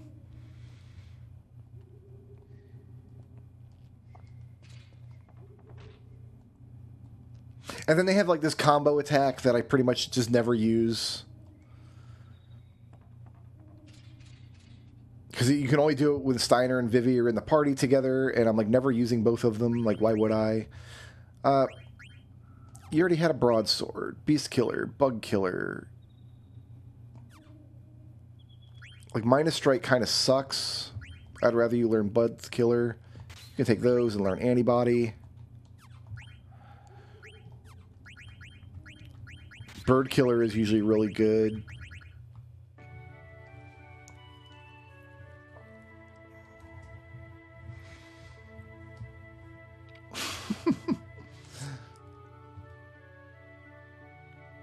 Aw, man. We hate Cypher. He didn't even put on his uniform. What a jerk. So are Fujin and Reijin, have they, like, completed this exercise already? Like, did they graduate and join Seed? Are they like a year behind? Maybe like they're juniors.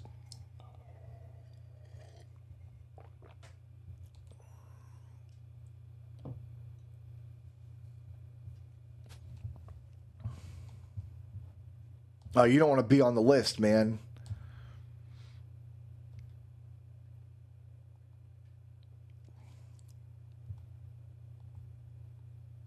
So he gets to make rules for Squad B? Oh, good. 8 bugs. I've got to punch slowly to death.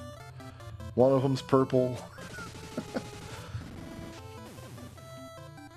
So what Maria's doing right now, that damage should be good for a long time. And in the grand scheme of things, we only really, because we used that exploit, we only really did level grinding for like about 20 or 30 minutes. Because somebody missed on their turn, Minwoo, we don't get to target the Queen Bee this turn. I don't make the rules. I'm not in Squad B. Well, this is Squad F. F for Furion. This is Squad Furion. I kind of like that Maria is my strongest character right now. I just hope at some point we get some hit points, right? Wouldn't it be nice?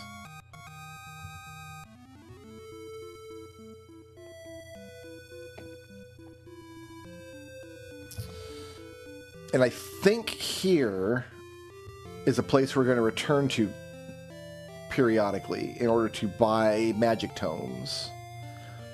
I don't think we're going to need magic tomes in the first like dungeon we go to, but later in the game they're going to be very important. I think they're going to be very important. I don't know for sure. I have not played this version of the game to complete. In fact, I don't think I've ever played it to completion. I played it way back in the day when I was in high school and emulators were like a brand new thing, and somebody put out like a slapdash it might be the same translation project I'm still using. I don't know. No, because that game, the one I played, characters had default names like Frionel, not Furion. It didn't have Furion correct. But I tried to play Final Fantasy II without guides, without instruction. I'm just presuming like it's going to be like the Final Fantasy games I already know, like 1 and Mystic Quest, and at that time I'd played 4 and 6, and 7 might have been out. And I don't know how far I made it, but probably not very far. And then years and years and years later, I stalled out on the PS1 version. I did complete the GBA version, but years and years and years later, I made, we're in like 2010, 2011 now. I made a music video karaoke parody thing of a Billy Joel song, and I needed footage of a bunch of different Final Fantasy games, and I had to play FF2, and the lyrics that I had written for the parody song of Billy Joel's We Didn't Start the Fire included scenes of fighting the Emperor in Pandemonium. So I needed to play Final Fantasy II to that point. and I think I cheated.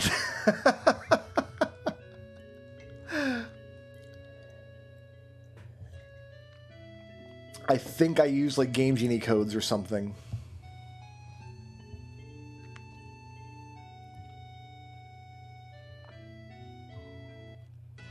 And you know what? I don't need to apologize. It was Final Fantasy II, and I was getting shots for a film project I was doing. Don't jump on this turtle shell until we're ready to move. I got one potion. It's going to Galuf. Here we go.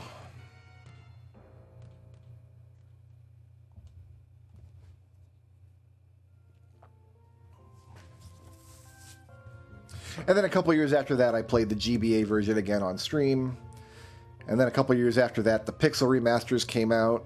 And I did a bit where every time I mentioned the Pixel remasters, I just pretended like they didn't cover Final Fantasy II.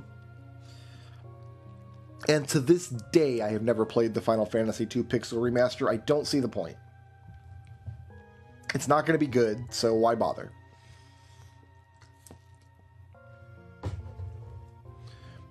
Instead, I'm playing the NES version in this project, which is kind of objectively the most stressful way you can play any of these games, right? Oops, I clicked into the wrong window. Okay, we have a crown. Things are good now. I think now I can go buy my other Thundaras. At which point, GG, we're done. Black Mages rule forever. That was the one hard thing we'll have to do in this Black Mage run. Huzzah. In fact, I might buy Fyras for my other mages instead of Thundara. Because Astos doesn't care about what we use. But we will need Fyras. Excuse me.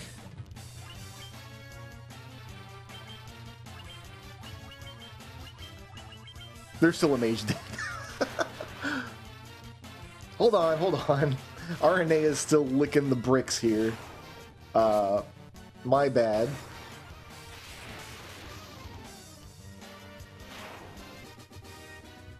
Let's turn around and do this correctly. Whoops-a-doodle. See, this is what I'm talking about. A little cognitive load that you don't think about. It's like imperceptible when you're playing a JRPG. You're just having a good time with it. But in case, like this circumstance, where I've got 13 games running and I'm playing a minute at a time, little things slip through the cracks. And in JRPGs, sometimes little things can snowball. I almost just walked out of the house with dragging around my Aranea. Alright. We're not going to buy arrows here, I've decided. We just have to heal. And then go back and fight the boss on Mount Ordeal for the experience points.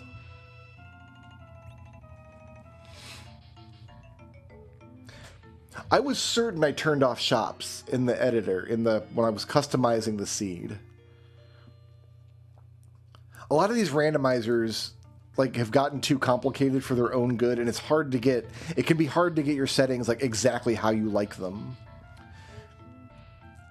Because there are some settings where if you randomize shops, what ends up happening is a shop just ends up having apples in them, and then you just buy apples as many as you want, or it'll have adamant armor, and over the course of the game you'll get enough money to buy 5 adamant armors, Did I change my rows? I did. I got to check that in Final Fantasy III. That's a bit of cognitive load that can slip through the cracks if you're not careful. Because my rows have been changed in Final Fantasy III.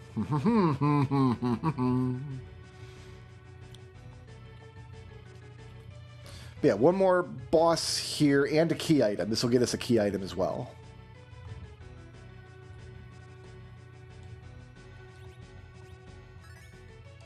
"56 minutes strong." So yeah, we're about an hour into each game now. Just about. Oh, I love seeing all the Edwards standing there like that. That's so good. Yeah, I ship it. We need a little bit of healing. You know, I'll just use cure potions. Because you end up getting millions of these, so it's good. It's good.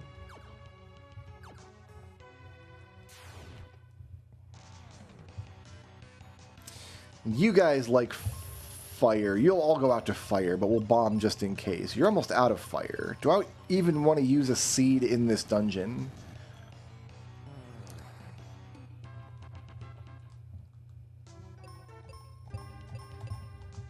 I don't think so, because we can't stockpile them when we got much bigger dungeons coming.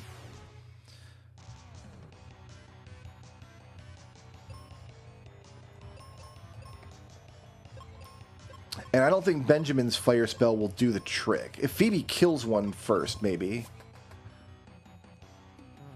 Can Benjamin kill two with his fire spell? Yeah, okay. So Phoebe X first. That fight can get cleared.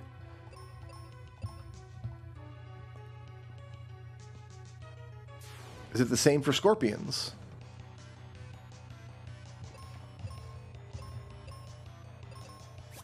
Oh, he's only going to get one scorpion here, right, because Phoebe X first. Well, he would need one anyway, because he doesn't have anything else that'll do that job in one hit.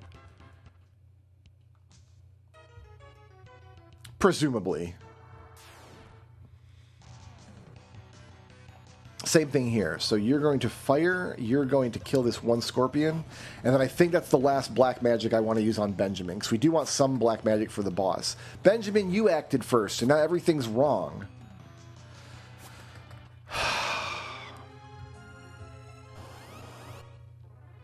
Somebody deserves a spanking for that.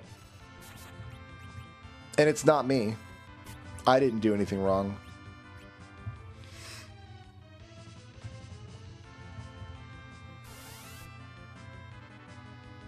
I thought that thing was weak to ice. Shows what I know.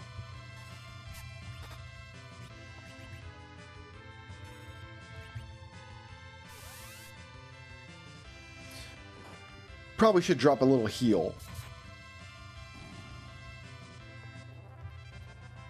before this boss fight.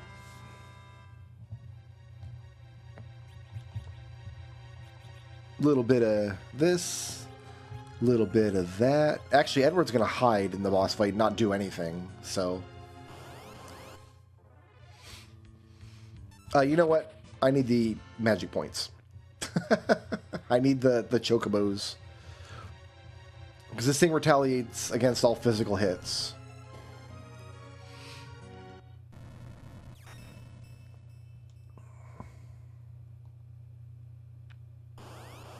Come on, 5-year-old girl. You're going to parry for now. You're going to get out of here. You're going to call the bird.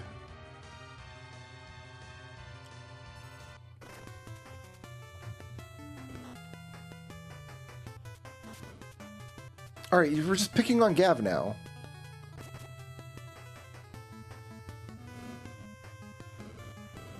And I hope they're weak to fire. Okay, we're cleaning up a little bit. You attack. You need to heal now. You attack. And you can fire this skeleton, and hopefully that mops everything up. Why attack anybody else? My God! You guys are jerks. You're jerks. I've got piles of hit points on every other character. They could have attacked anybody else and we would have been fine. Wow, that's just the dice rolls. My phone's going off. Sorry about that. That was my good friend Scam Likely checking in. You guys ever hang out with Scam Likely? Calls me all the time. Kind of needy, actually. So yeah, we need to change rows. I'm gonna push through and get these, and get the stuff. We're gonna push it. I just put on all your killers, and you can just do that. You're good. I don't really care about this. Sure, Fleagill, sure. I mean, just equip it because you have it, right?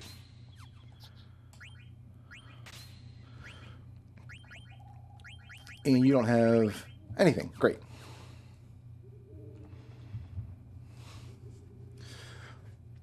We are almost done with the intro in Final Fantasy IX. Like, getting Steiner and Vivi in your party here is like, finally, we're done. But there's like still one more scene we got to look at.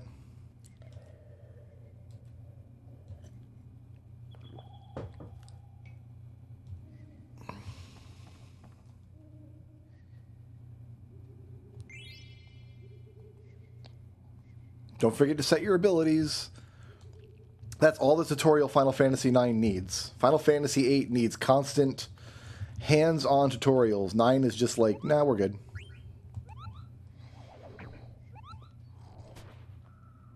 Both of these games had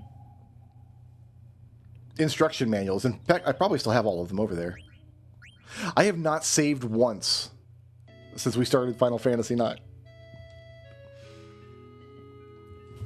Wow, yeah, no, if I had gotten a game over at any point, that would have been so demoralizing.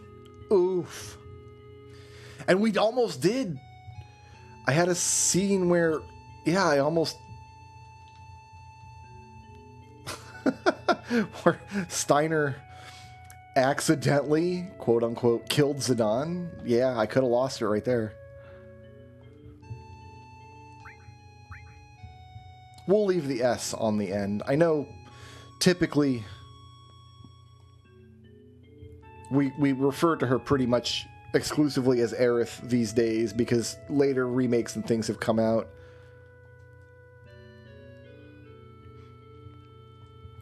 But we're going OG for this run. Don't worry about him, says Reno, the man you should definitely be worried about.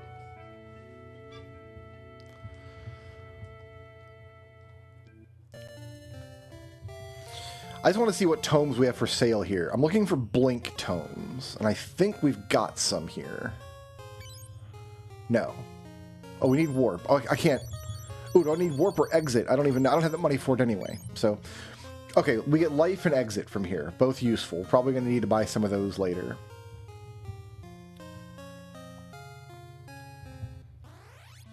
I know it's for sale.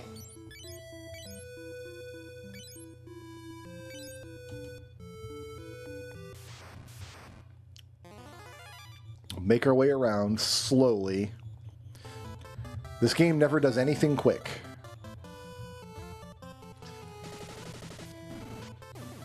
We will have the opportunity to get like decent AoE later with like much later.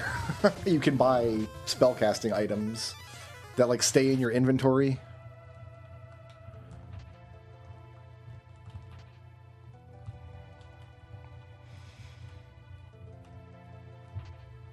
Come out here for that white cape. That's going to go on Celeste later. Celeste and Locke are the ones who need the most help, so... now I'm going to... Is there a box down here?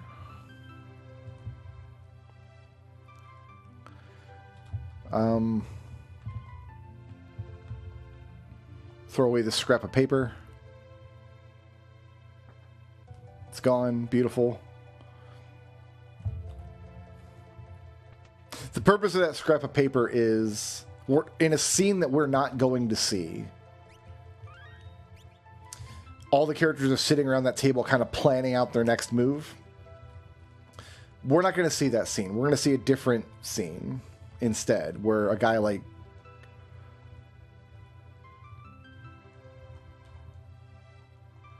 Oh, do I actually have to talk to the... I think I have to actually talk to the peoples. Not that guy.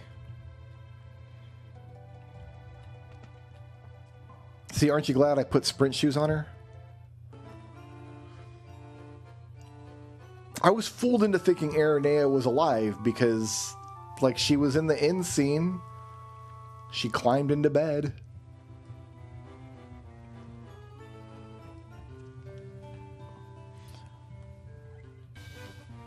Hey, we're back to...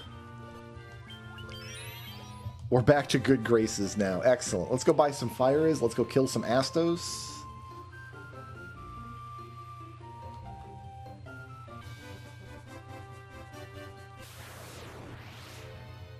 We're just going to myrtleize absolutely everything.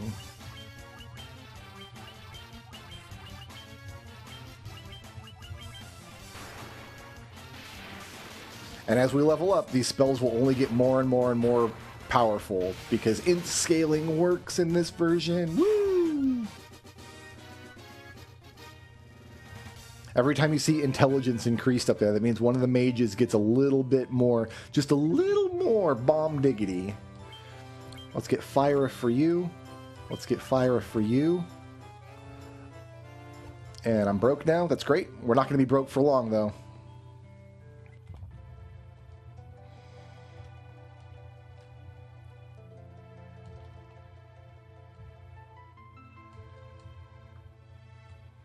That's kind of a mean thing to say to someone with amnesia. Like, hey, I'm sure you've got people in your life who care.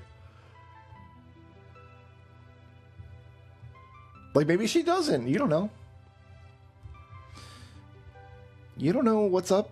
And then Edgar's back in here. We got to talk to the peoples. And then they'll say, go talk to Bannon.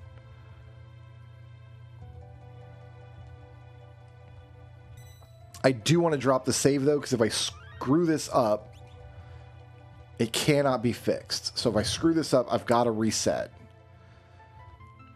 And resetting means loading the file, like loading the actual save. All right, lines, go attack the monster. That's my line bird.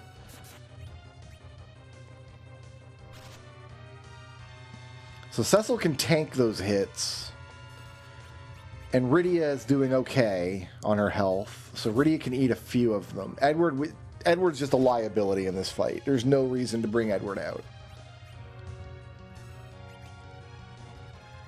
You guys are going to miss Edward when he's gone, which is why I made sure to set up the other Final Fantasy IV that we're playing with all Edwards.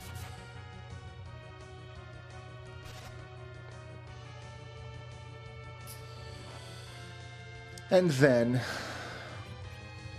I feel like this has been such a weird recording session because I had to take that long break and then I had to step away. I had to take the phone call. It was scam likely, but I'm in a position right now where I have to answer my phone. Like, I'm expecting an important call to come in over the course of the next couple days. So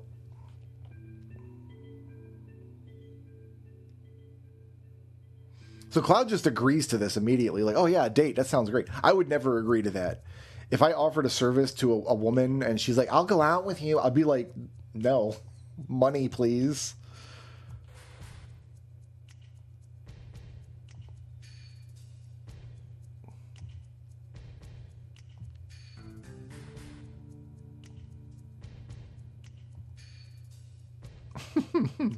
This church is not as nice as the one in Dawn of Souls.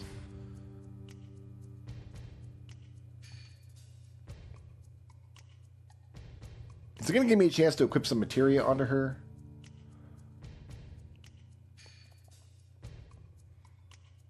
Oh, he just stomped the flowers. Can you believe it? What an absolute unit.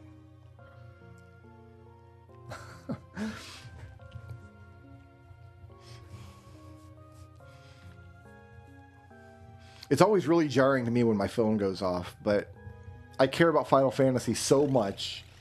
I'm playing 13 games at once. My dogs are both named after Final Fantasy characters. My two dead dogs that I don't have anymore, they're also both named after Final Fantasy characters. Both of my sounds that come out of my phone are from Final Fantasy games. Is it an obsession? Do I need to see someone?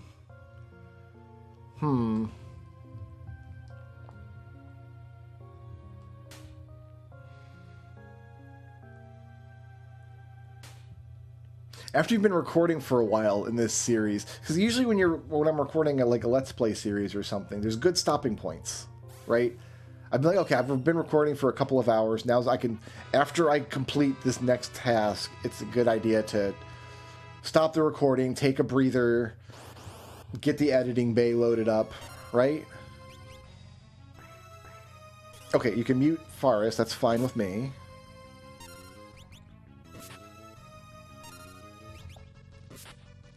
I should have...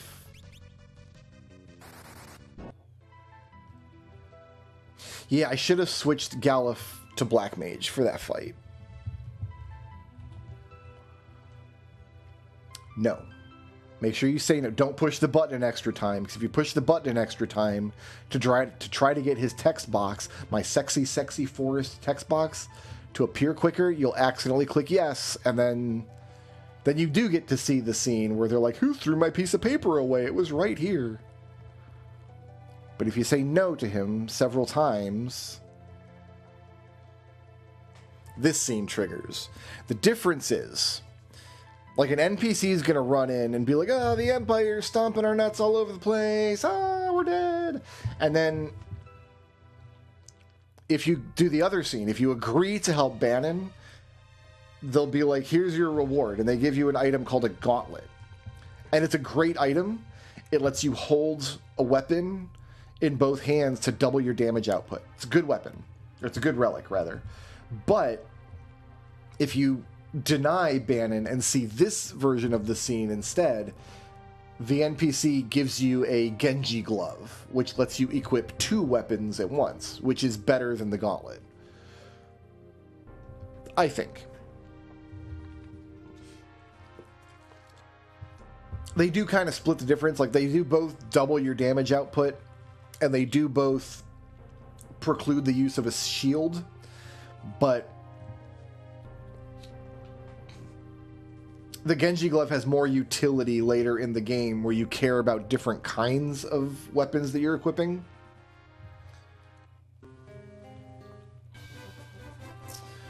And so it's always been my preference. You can only get a couple of them. You can get as many as you want. There is an enemy you can steal them from in a place later that you can't go back to if you leave it. That's going to be a very common sound effect throughout Dawn of Souls. Da-dink, da-da-dee-dink, da-dink, da-da-dee-dink. As I select Fyra and Thundara over and over. Oh, don't ambush. Oh, I don't have another antidote. I got to go buy an antidote now. Da-dink, da-da-dee-dink, da-dink, da-da-dee-dink, da-dink, da-da-dee-dink. There you go. We're going to go buy antidotes. So I don't have one.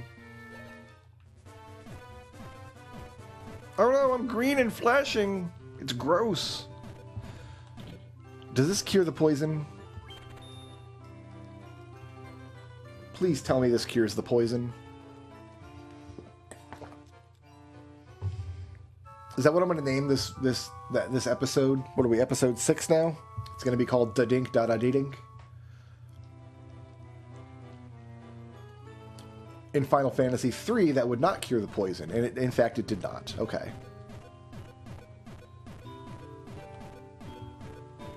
I thought Dawn of Souls would be more friendly than that, but no. It is friendly. It lets me save anywhere. That's a big deal. Okay, so you're dead. You did almost nothing to me.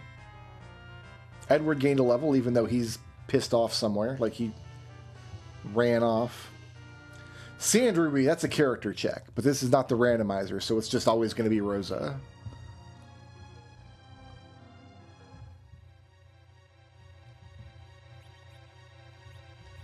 Here, let's walk up these stairs since I'm halfway there anyway.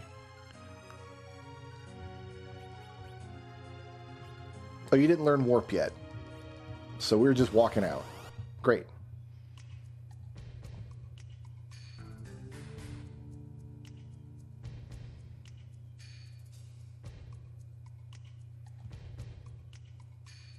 Yeah, good. Okay. So first of all, you take this. You take this. Oh, it unequipped all my stuff. Okay. So we're not going to get an all. Let's just get lightning going. Actually, because we can't get an all, I will put that on Cloud and then give you ice and lightning. And I guess I didn't buy fire. Oh well. Bomb them!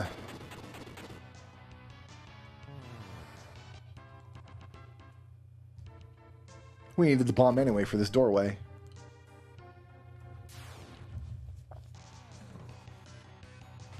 Alright, spell charges. 3 left. I will go ahead and use one here. So we got 2 black magic charges on each character. That should be enough for the boss fight coming up. Phoebe also has all her wizard magic. She has all her thunder. I just don't think thunder... I think everything in here is going to be weak to fire, you know what I mean? But I don't want to use up my seeds. Seeds are excellent, by the way.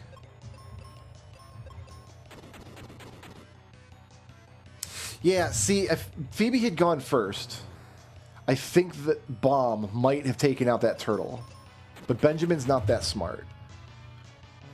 Let Phoebe go first, then you don't have to split the damage of your bombs. Seeds give you all of your MP back. All of your used charges for 1 seed.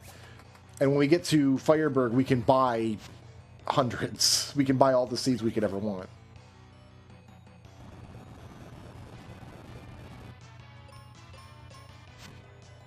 I don't like being confused.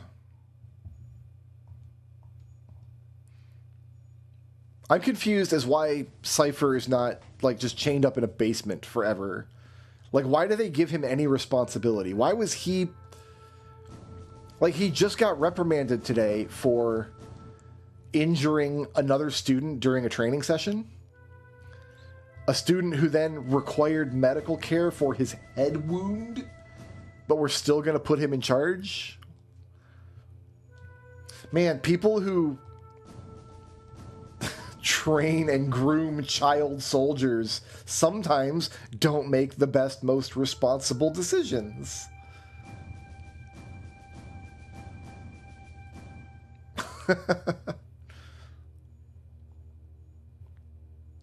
The best we could do is to somehow have Sid on screen in every single game at the same time. Oh, you know what? I guess Legend 2 and Free Enterprise Oops All Edwards, neither of them have a Sid to put on screen.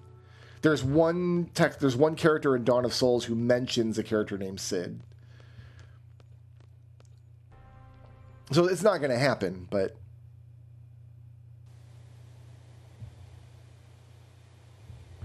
It would have been interesting. You're in the back row, you're not in the back row. You need to go in the back row. Bud.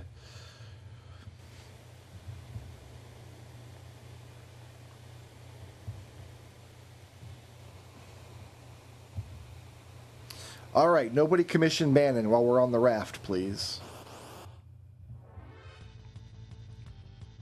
Should have no major difficulties here. Bannon can heal as much as we want.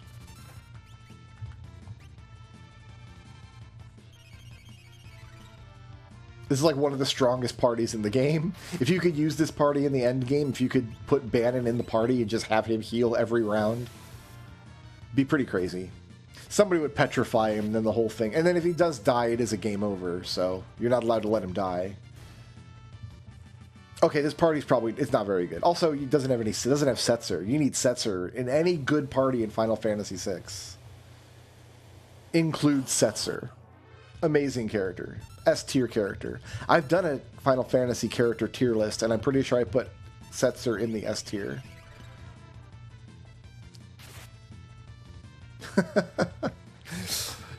Maybe down the road when this project is done, I'll do a tier list for the Shuffler. Like, these were the most fun games in the Shuffler. They're all S tier except Final Fantasy II, which is F minus minus minus minus minus minus.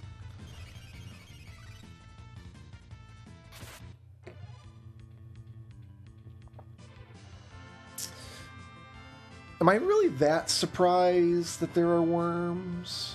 Oh, and Oops All Edwards, I gotta change my...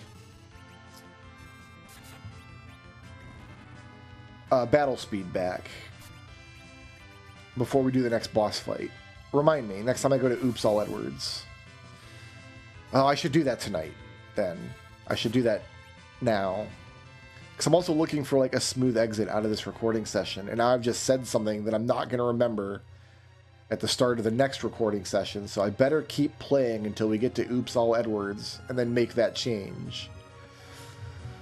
But it's random. There's a 1 in 13 chance of any game getting picked. It might be hours before I get to Oops All Edwards.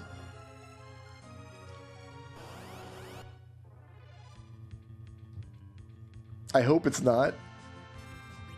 Because I'm going to be honest with you. I do kind of have to pee. Here, give me like 5. And give me like 14.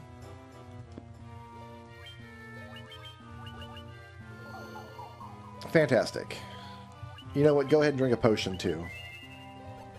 Aranea is kind of our butt monkey in this expedition. Now we can go fight Astos. Nobody's poisoned. Nothing bad is happening.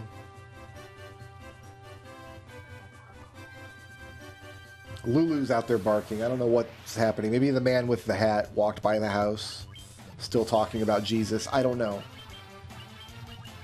Do not know what's going on outside in my world sometimes. I got blackout curtains in here. I got noise-canceling headphones. I'm not wearing them. I don't wear them when I'm just recording like this, but I have them. I can block out the world, man. And then my phone goes off, and it's time to talk to my good friend Scam Likely. Hello? Are you Matthew?